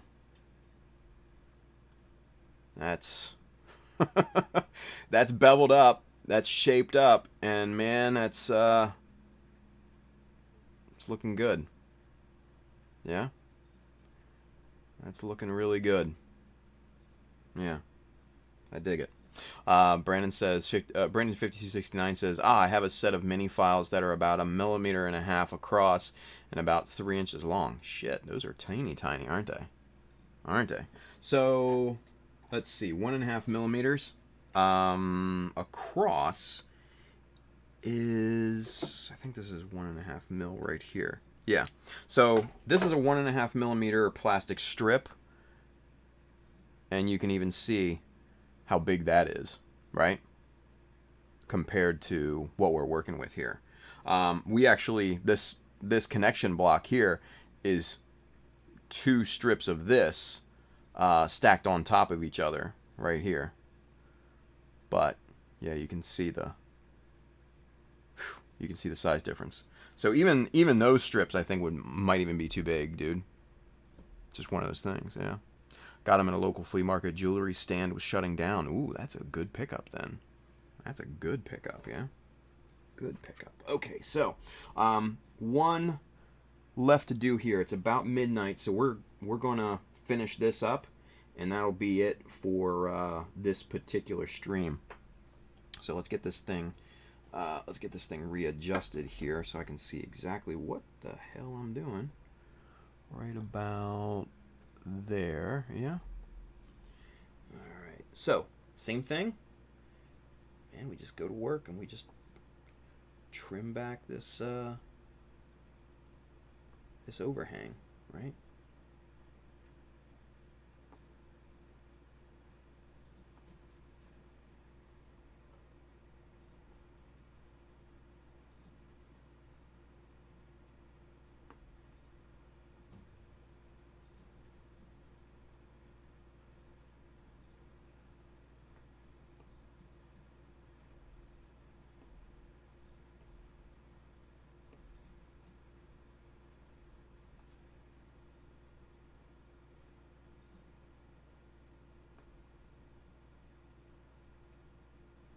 This is a process, obviously, that you need to concentrate on.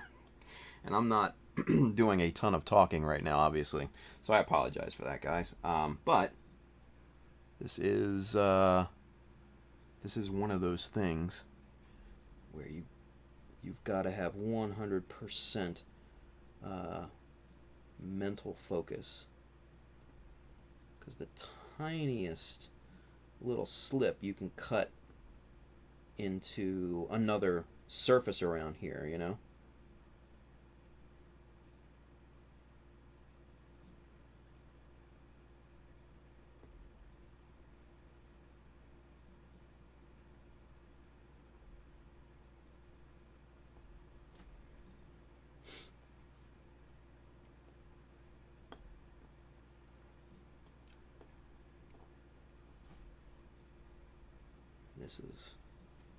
This is not an easy one either, because part of it I had to trim blind. I couldn't even see what I was trimming.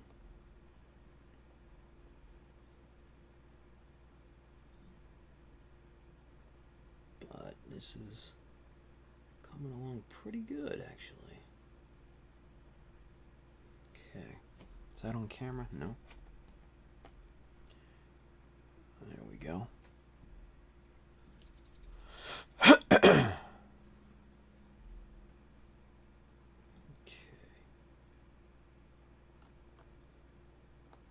Now we start to scrape it down and really fine-tune this guy.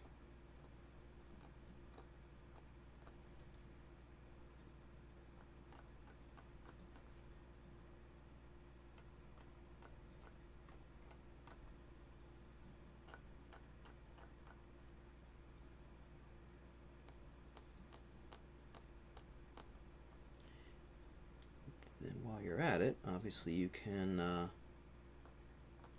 scrape away some of the sides, some of the glue that's squeezed out, and bring that clarity of this pipe, this half round, into much more prominence.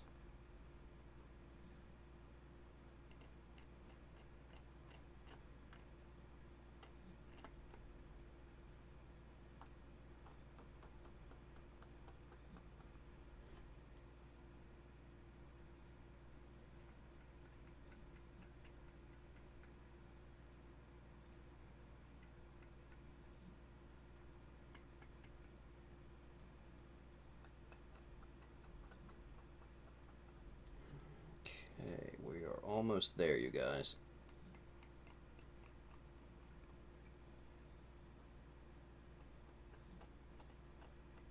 Just kind of rounding over all this, and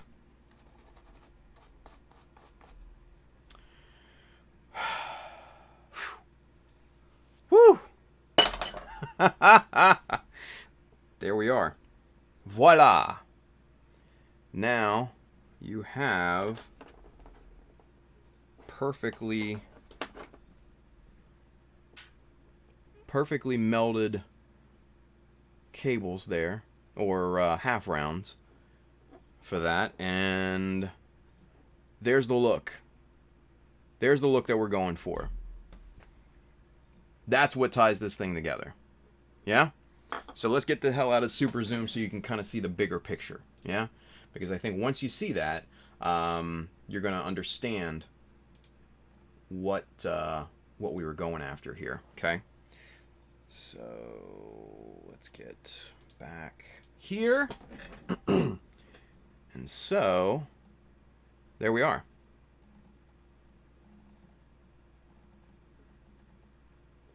There's that look, right? There's that look.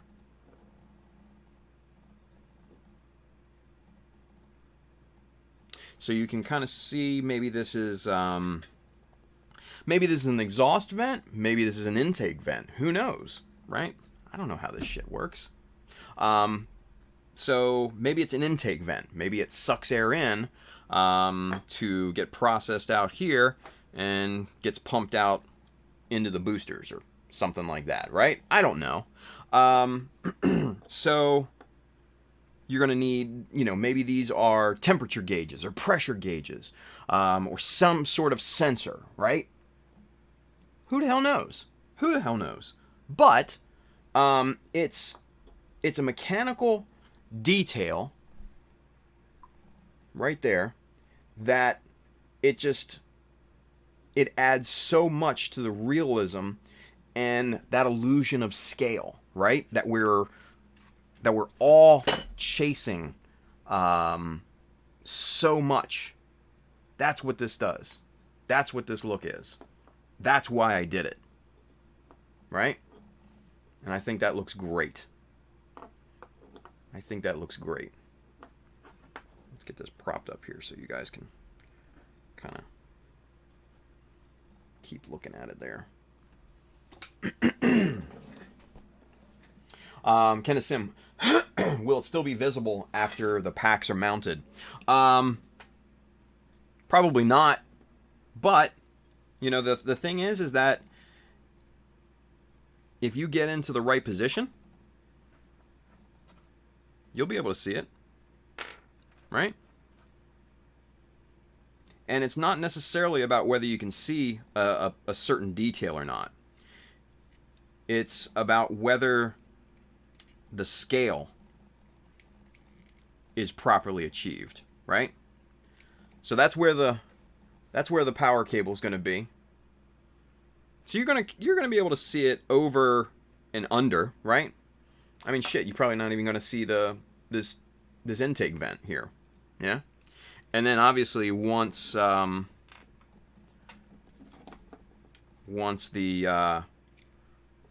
binders and the pods are in here, you'd have to really, really look for it, right? You'd have to really, really look for it. But the thing is that's not the reason why I add these things. Number one, I know they're there. Right? I know they're there. Number two is when you go to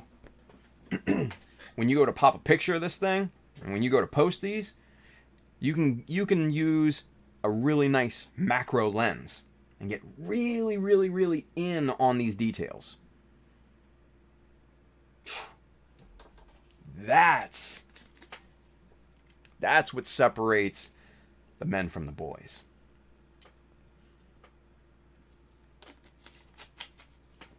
When you're not afraid to use a macro lens, really get tight on those details, yeah, that's when you know.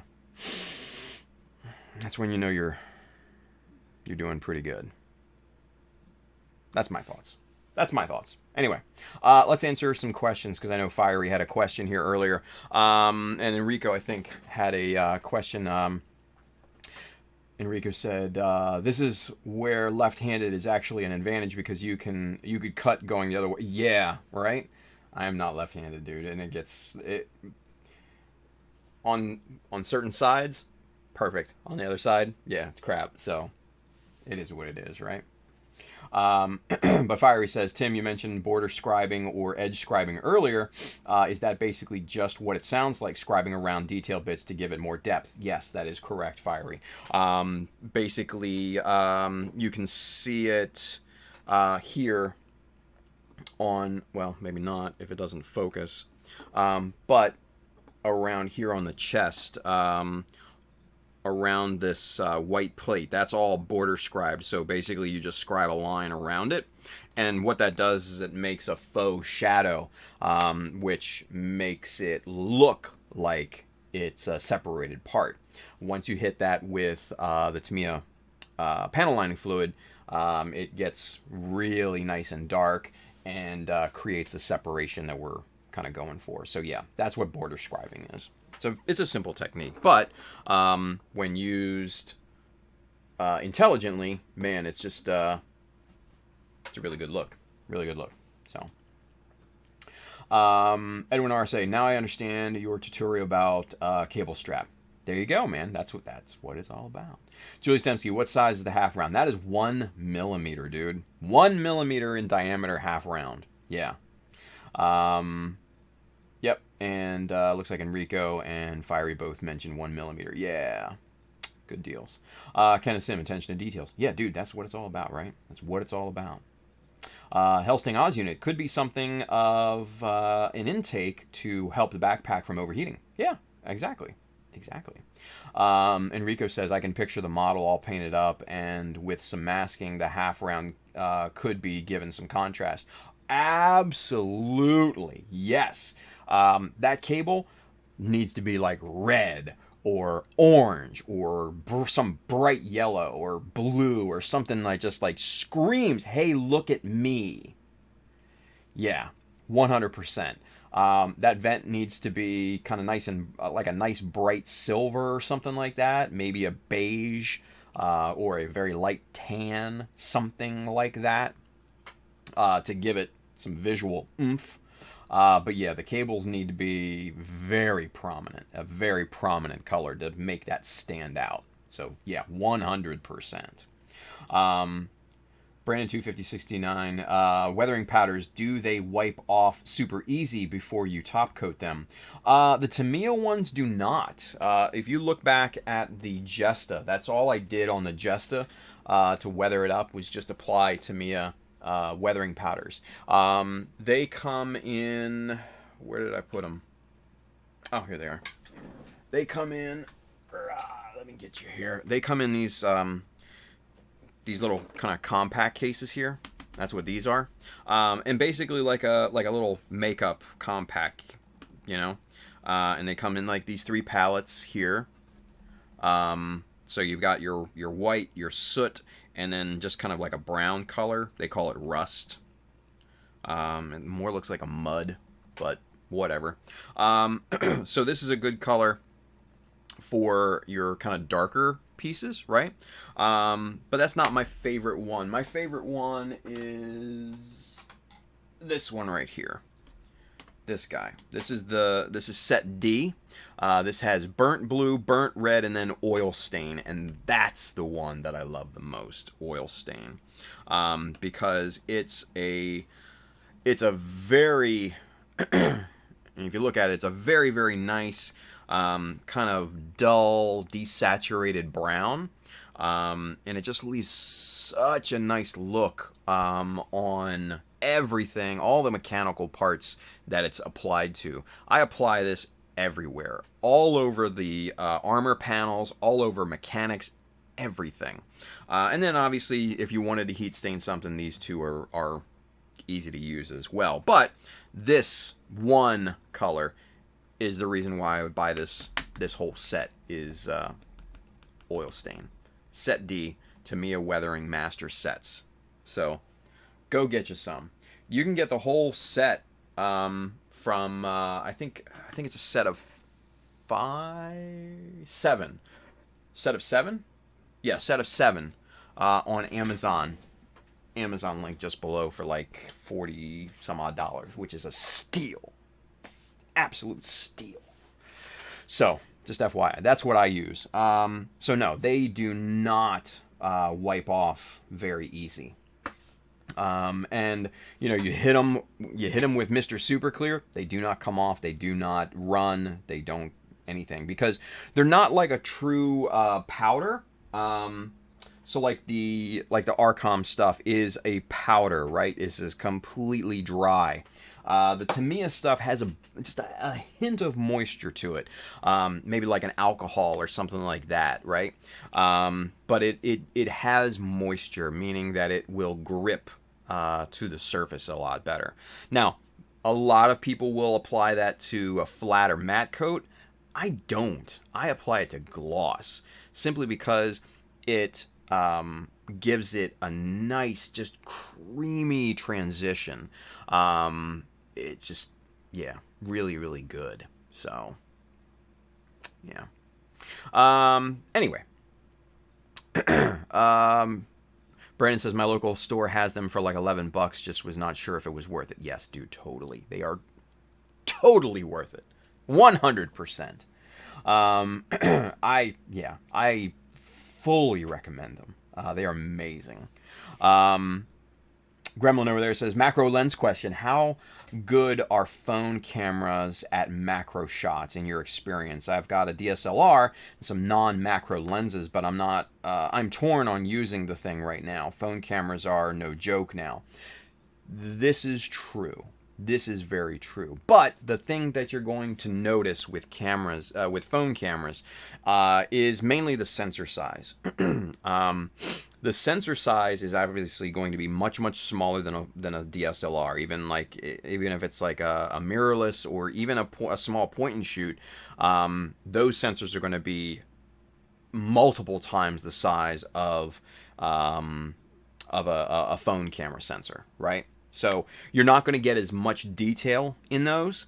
And with a macro lens, and mind you, I would not recommend, if you don't have a macro lens, I wouldn't recommend just going out and buying one because they're expensive. You can drop $20 on a camera, on a macro tube set. That's all I use. That's what I used on the Aussie. That's what I used on the Jesta.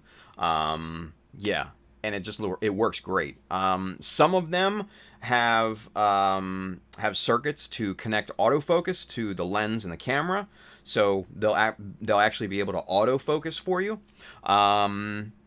That's all I use. Is just a nice macro tube set. And usually macro tubes come in stacks of 3. You can use the short one, the medium one, or the large one, or you can use any of them in combination for really, really tight shots.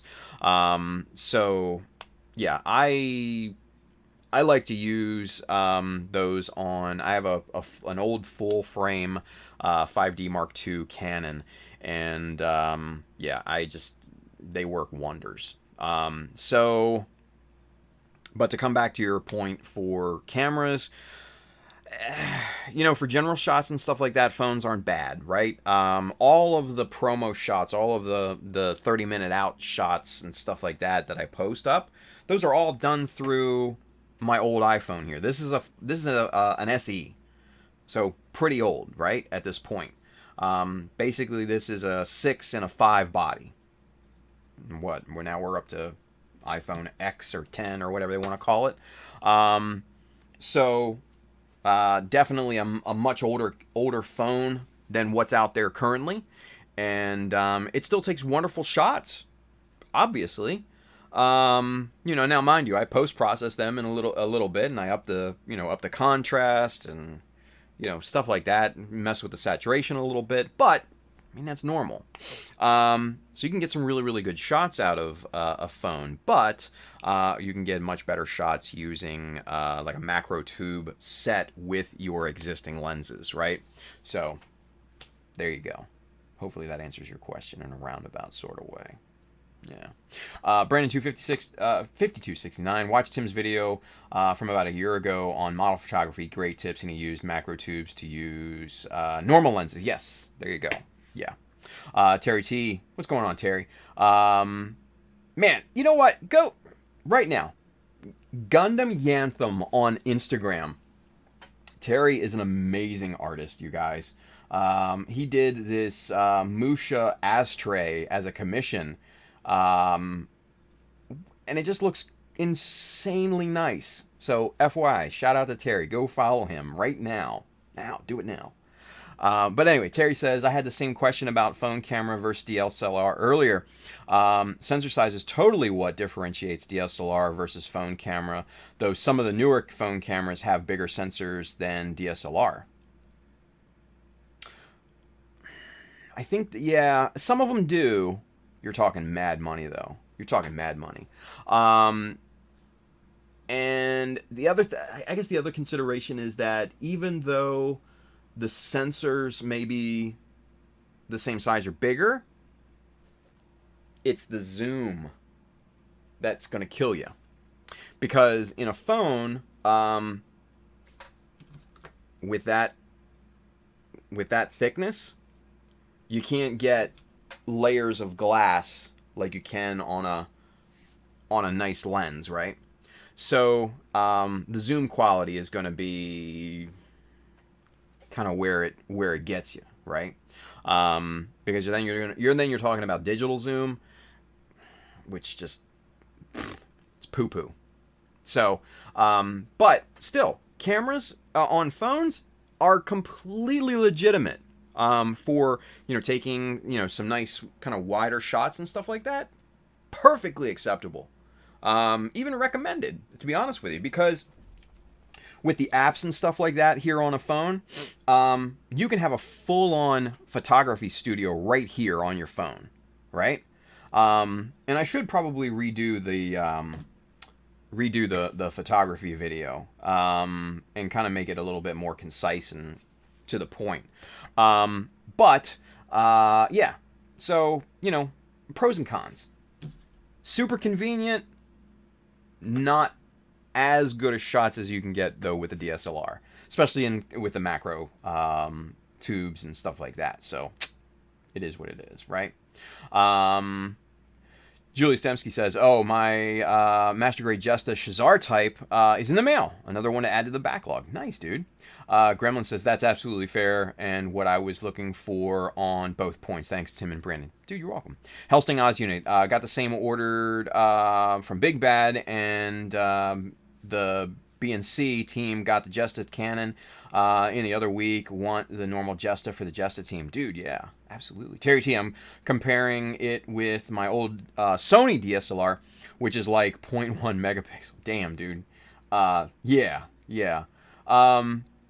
And that's just that you're basically being confronted with sensor technology, where the old Sonys just didn't have shit for.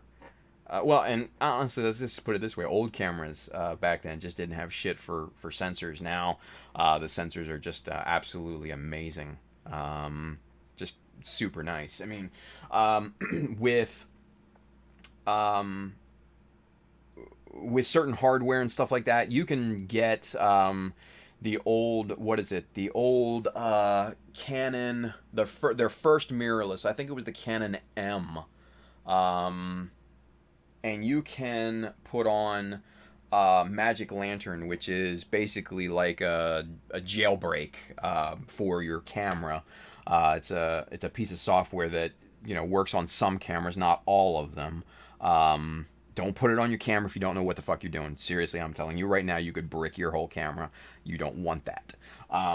But the technology is out there in terms of software where you can shoot full 4K with some of these older cameras and get really great footage and stuff.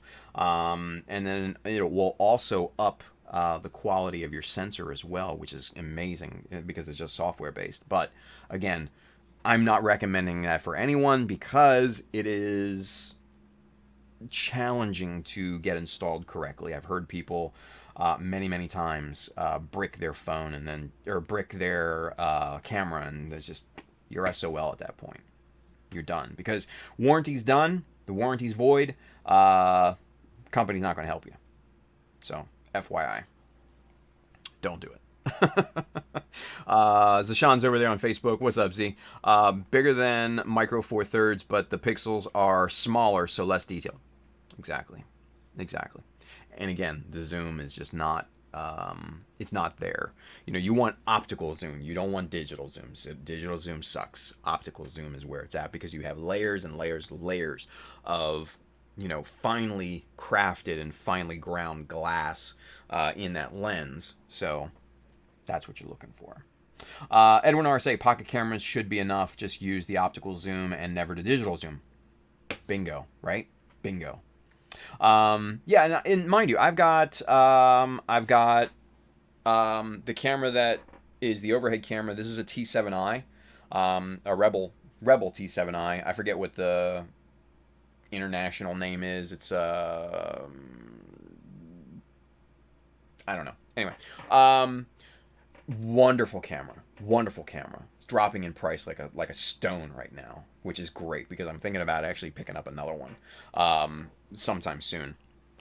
I've got a Sony point and shoot, which I took to Japan in 2016. Amazing pictures and amazing footage, and just about the size of my camera, just a little thicker, right? And then I've got my old 5D Mark II, which I've had for years and years and years, and that's a nice full frame camera, but it is showing its age in terms of image quality at this point. The images are getting a bit soft, and the footage is just not where I need it to be. So I've not used it, unfortunately, here recently. I've pretty much switched exclusively to the T7i, so that's why I'm thinking about getting another one. So. Let's see. Al Cruz, yo, what's up, dude? Dude, Sinanju's looking sick, Al. Yeah. Sinanju's looking sick. Jay Lynch, the sensors have gotten bigger, but not as big as a DSLR camera. The post-processing of the image has gotten way better. Absolutely, yeah. Al Cruz currently looking for a deal on a macro lens, dude. If you don't want to drop a shit ton of money, go with a nice set of macro tubes. Trust me, you won't regret it. That's what I use. It's what I used on the Jesta. That's what I used to photograph the Aussie and some of the other ones. They work really well. They work really, really well. So don't sleep on the macro tubes. You can pick up a really nice set on Amazon. Actually, I think I might have it. The set that I bought, I think I might have it on the list. Check it if you're interested. But yeah, macro lenses, guys, are, to get a good one, you're easily looking at $700-800. To get a top quality one, you're probably looking at about $1,500 to $2,000. So it's not a small investment, and it's one of those types of lenses that you use in certain situations only. It's not a good all-around lens. So keep that in mind too.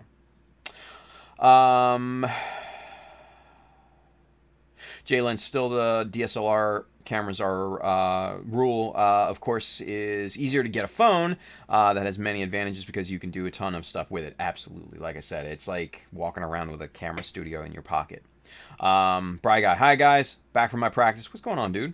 Zashan says, and please learn lighting. It will make the most mediocre cameras look great. Yes, 100%, guys.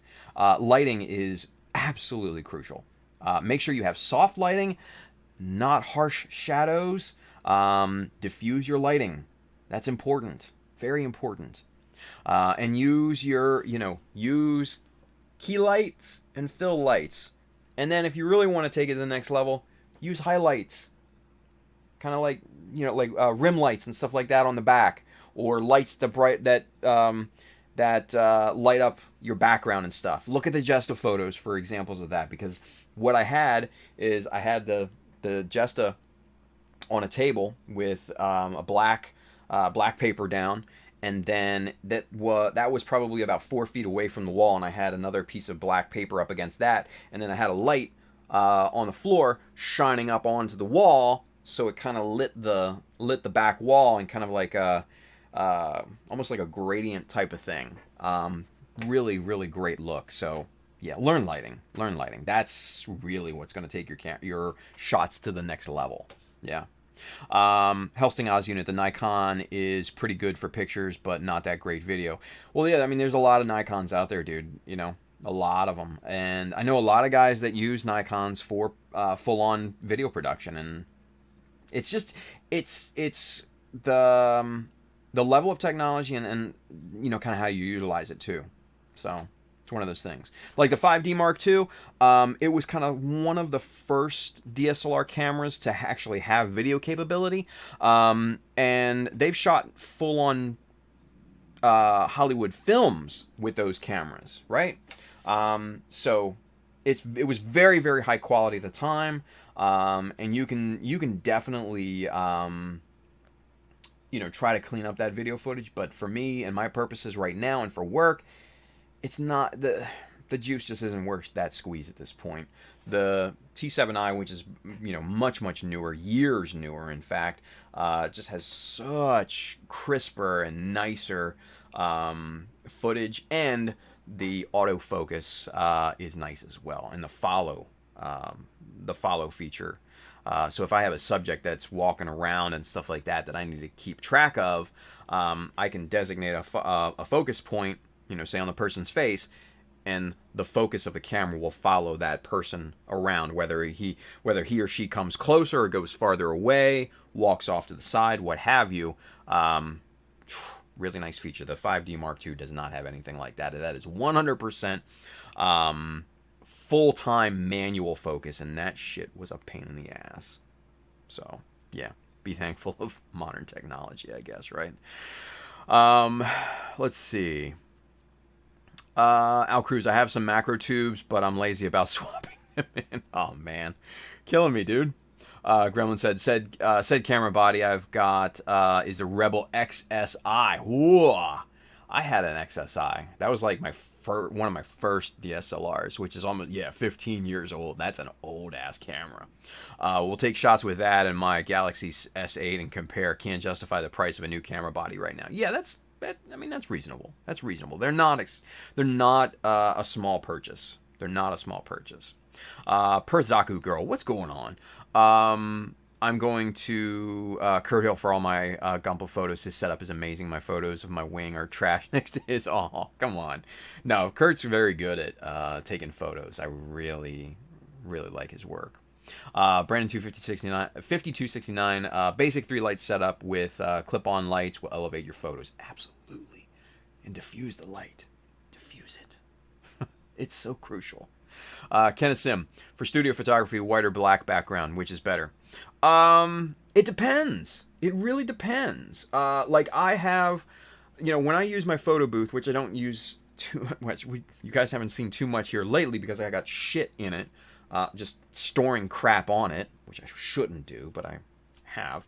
I've got white paper, I've got gray paper, I've got the big roll of black paper for kind of your final shots and stuff like that. It's really all in the kind of look that you want to go for, if you want, just a complete whiteout backdrop, use white. If you want, some nice kind of monotone, just some, a nice simplistic look, gray is great. If you want super kind of moody and contrasty, black is the way to go. You can go colors.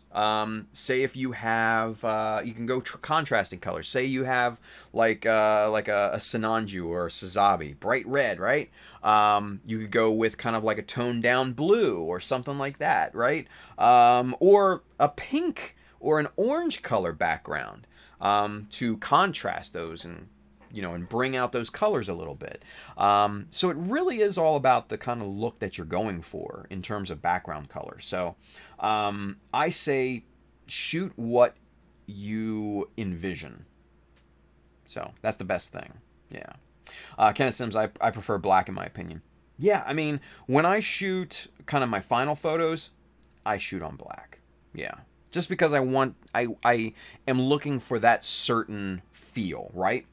Size Builds, new follower. Thank you. Welcome to the Mecha Army. Thank you for your follow. Thank you for watching too, right? Welcome to the family. But yeah, I like that kind of moody, that contrasty look.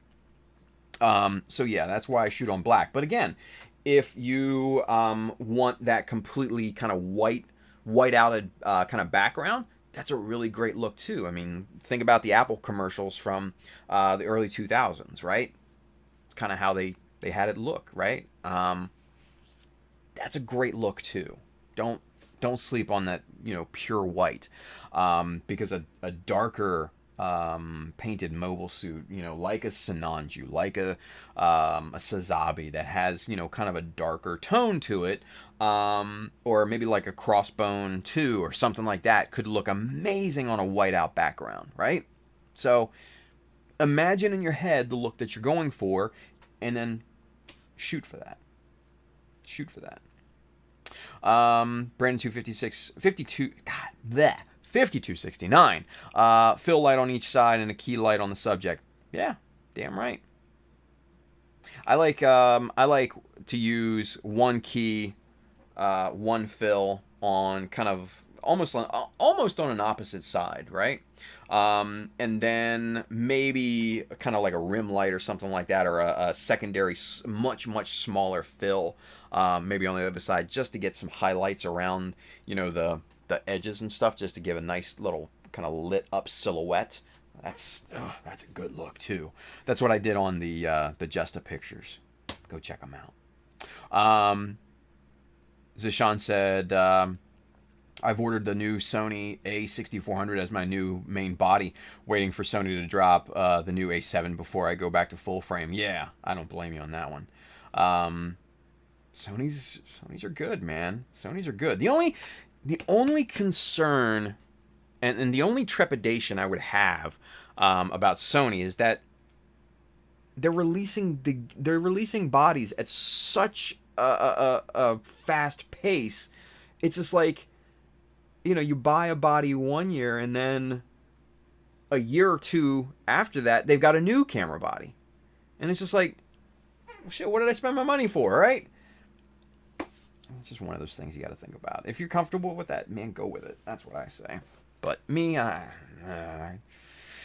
don't know.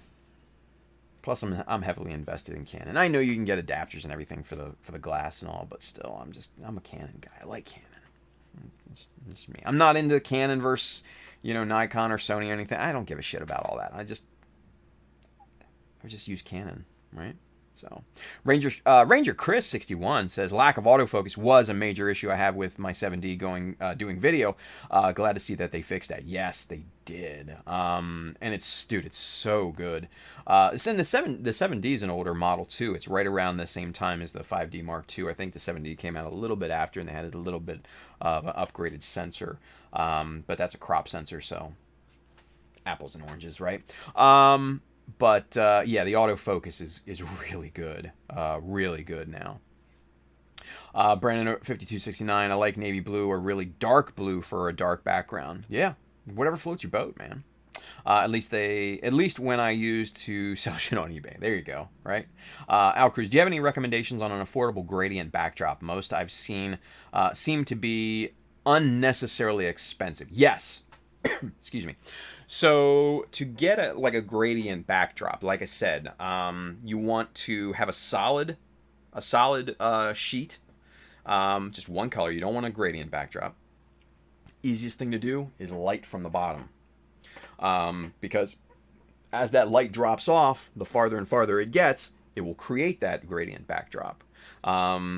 Again, look at the Jesta pictures, because I lit the background from the bottom. I had a big studio light sitting on the floor shooting up, and it created a nice kind of gray to black gradient on the backgrounds that just I thought looked really, really good in camera. So yeah.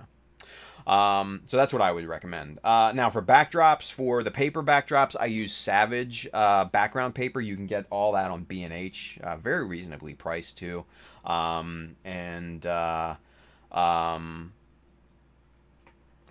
B&H is amazing. Like their customer service is right up there with Amazon, and their shipping speed is right up there too. They're awesome. They're awesome. If you have not bought anything from B&H, holy shit, what are you doing? They're just, yeah. I love B&H. I've gotten a ton of gear from those guys. So, but yeah, Savage paper backgrounds. That's what I use. Really love them. Terry Chi, I saw an article in Hobby Japan about Hama Hama. I love that. Hama Hama. Build, and they used red background to contrast the green, and it looked amazing. Yeah. I mean, and that's the thing. Use contrasty colors. If you have a blue suit, use an orange background. If you have an orange suit, use a blue background. All that, right? The only thing red and green, I think Christmas. Jingle bells, jingle bells. That's what I think when I see red and green, automatically. So I'm like, that color combination is a bit iffy for me. But hey, if it works, right? Julie Semsky, night all. Great show tonight. Back to my homework. Sergeant, thank you. Thank you, Sarge. Julius, thank you for watching, buddy. Appreciate it. Brandon 5269. You can just say Brandon. I don't have to say the full username. Thank you. I appreciate that, Brandon. Hellsting Oz unit, Sony needs money. From what I hear, they make more money from PlayStation than anything. They're losing more money than they are really making. I mean, it wouldn't surprise me, right? Wouldn't surprise me. So, Kenneth Sim, Sony cameras are way too expensive and updated way too fast. Their best probably is the RX series. Yeah, I agree. I mean, they're A7s. They're A7s. They're top of the line, and I've seen footage from them, and I've seen pictures, and they're amazing. They're amazing. But again, the worry is, technology evolution. One of those things, right? Alcruz, great tip, thanks. You're welcome, man. Fiery, LOL, yeah, I never mix red and green. Yeah, red and blue. Yeah, that's probably a more acceptable color combination, right? I mean, outside of December, granted. But anyway. All right, guys. So 1241. We covered a lot tonight, I think. Yeah, we did the custom pipes, power cables and stuff like that. We did that super detailed half-round strapping exposed wiring, and we just talked about cameras and photography for a little bit. So like I said, I think I want to redo the photography video and get it a little bit more focused than what it is, right? So yeah, a project for another day, right? A project for another day. So you guys, if you want one of these cool ass Chowder Mecha shirts, or if you want one of these amazing Mecha Army hats, available now, by the way, in black, this nice dark gray, which I really, really like, or, which what a lot of people like, camouflage. You can get those right now on www.chowdermecha.com. Hit the store button up at the top. You will be transported to the store. Shirts, hats, bags, all that good stuff. You can definitely pick up some cool stuff from there. Aside from that, if you are interested in any of the tools and materials that we worked with here tonight, Amazon link just below here on YouTube and Twitch. That side, if you're watching on Facebook, curated a bunch of stuff on those pages for you. Like I said, tools and materials. There's camera gear for streaming in there. So like we talked about the macro lens tubes and stuff like that, I think those are on there. I think. Some nice tripods and stuff like that I use for production and stuff. And then obviously, books for inspiration too, which are amazing on there. So go pick up that stuff. I get a little bit of a commission based off of the stuff that you buy, which we put back into the stream to increase the quality for you guys. Yeah. So, and then as always, if you need kits and paints or Mecha Decal 001W. Check out our good friends down here at USA Gundam Store. Adam and the fine folks down there will definitely hook you up. Yeah. So, you guys, so Friday, come on back. We're going to have an episode of Mechanism. Join in the shenanigans and hilarity of everybody joining and talking and stuff like that. It's going to be a lot of fun. Yeah. So, come on back on Friday. But after that, we'll come back here, normal stream on next Monday. So, until then, guys, have a wonderful Thursday. We're going to see you on Friday for Mechanism. And if I don't see you, man, have a great weekend, you guys. Be safe out there and build something cool. All right? Take care, guys. Good night.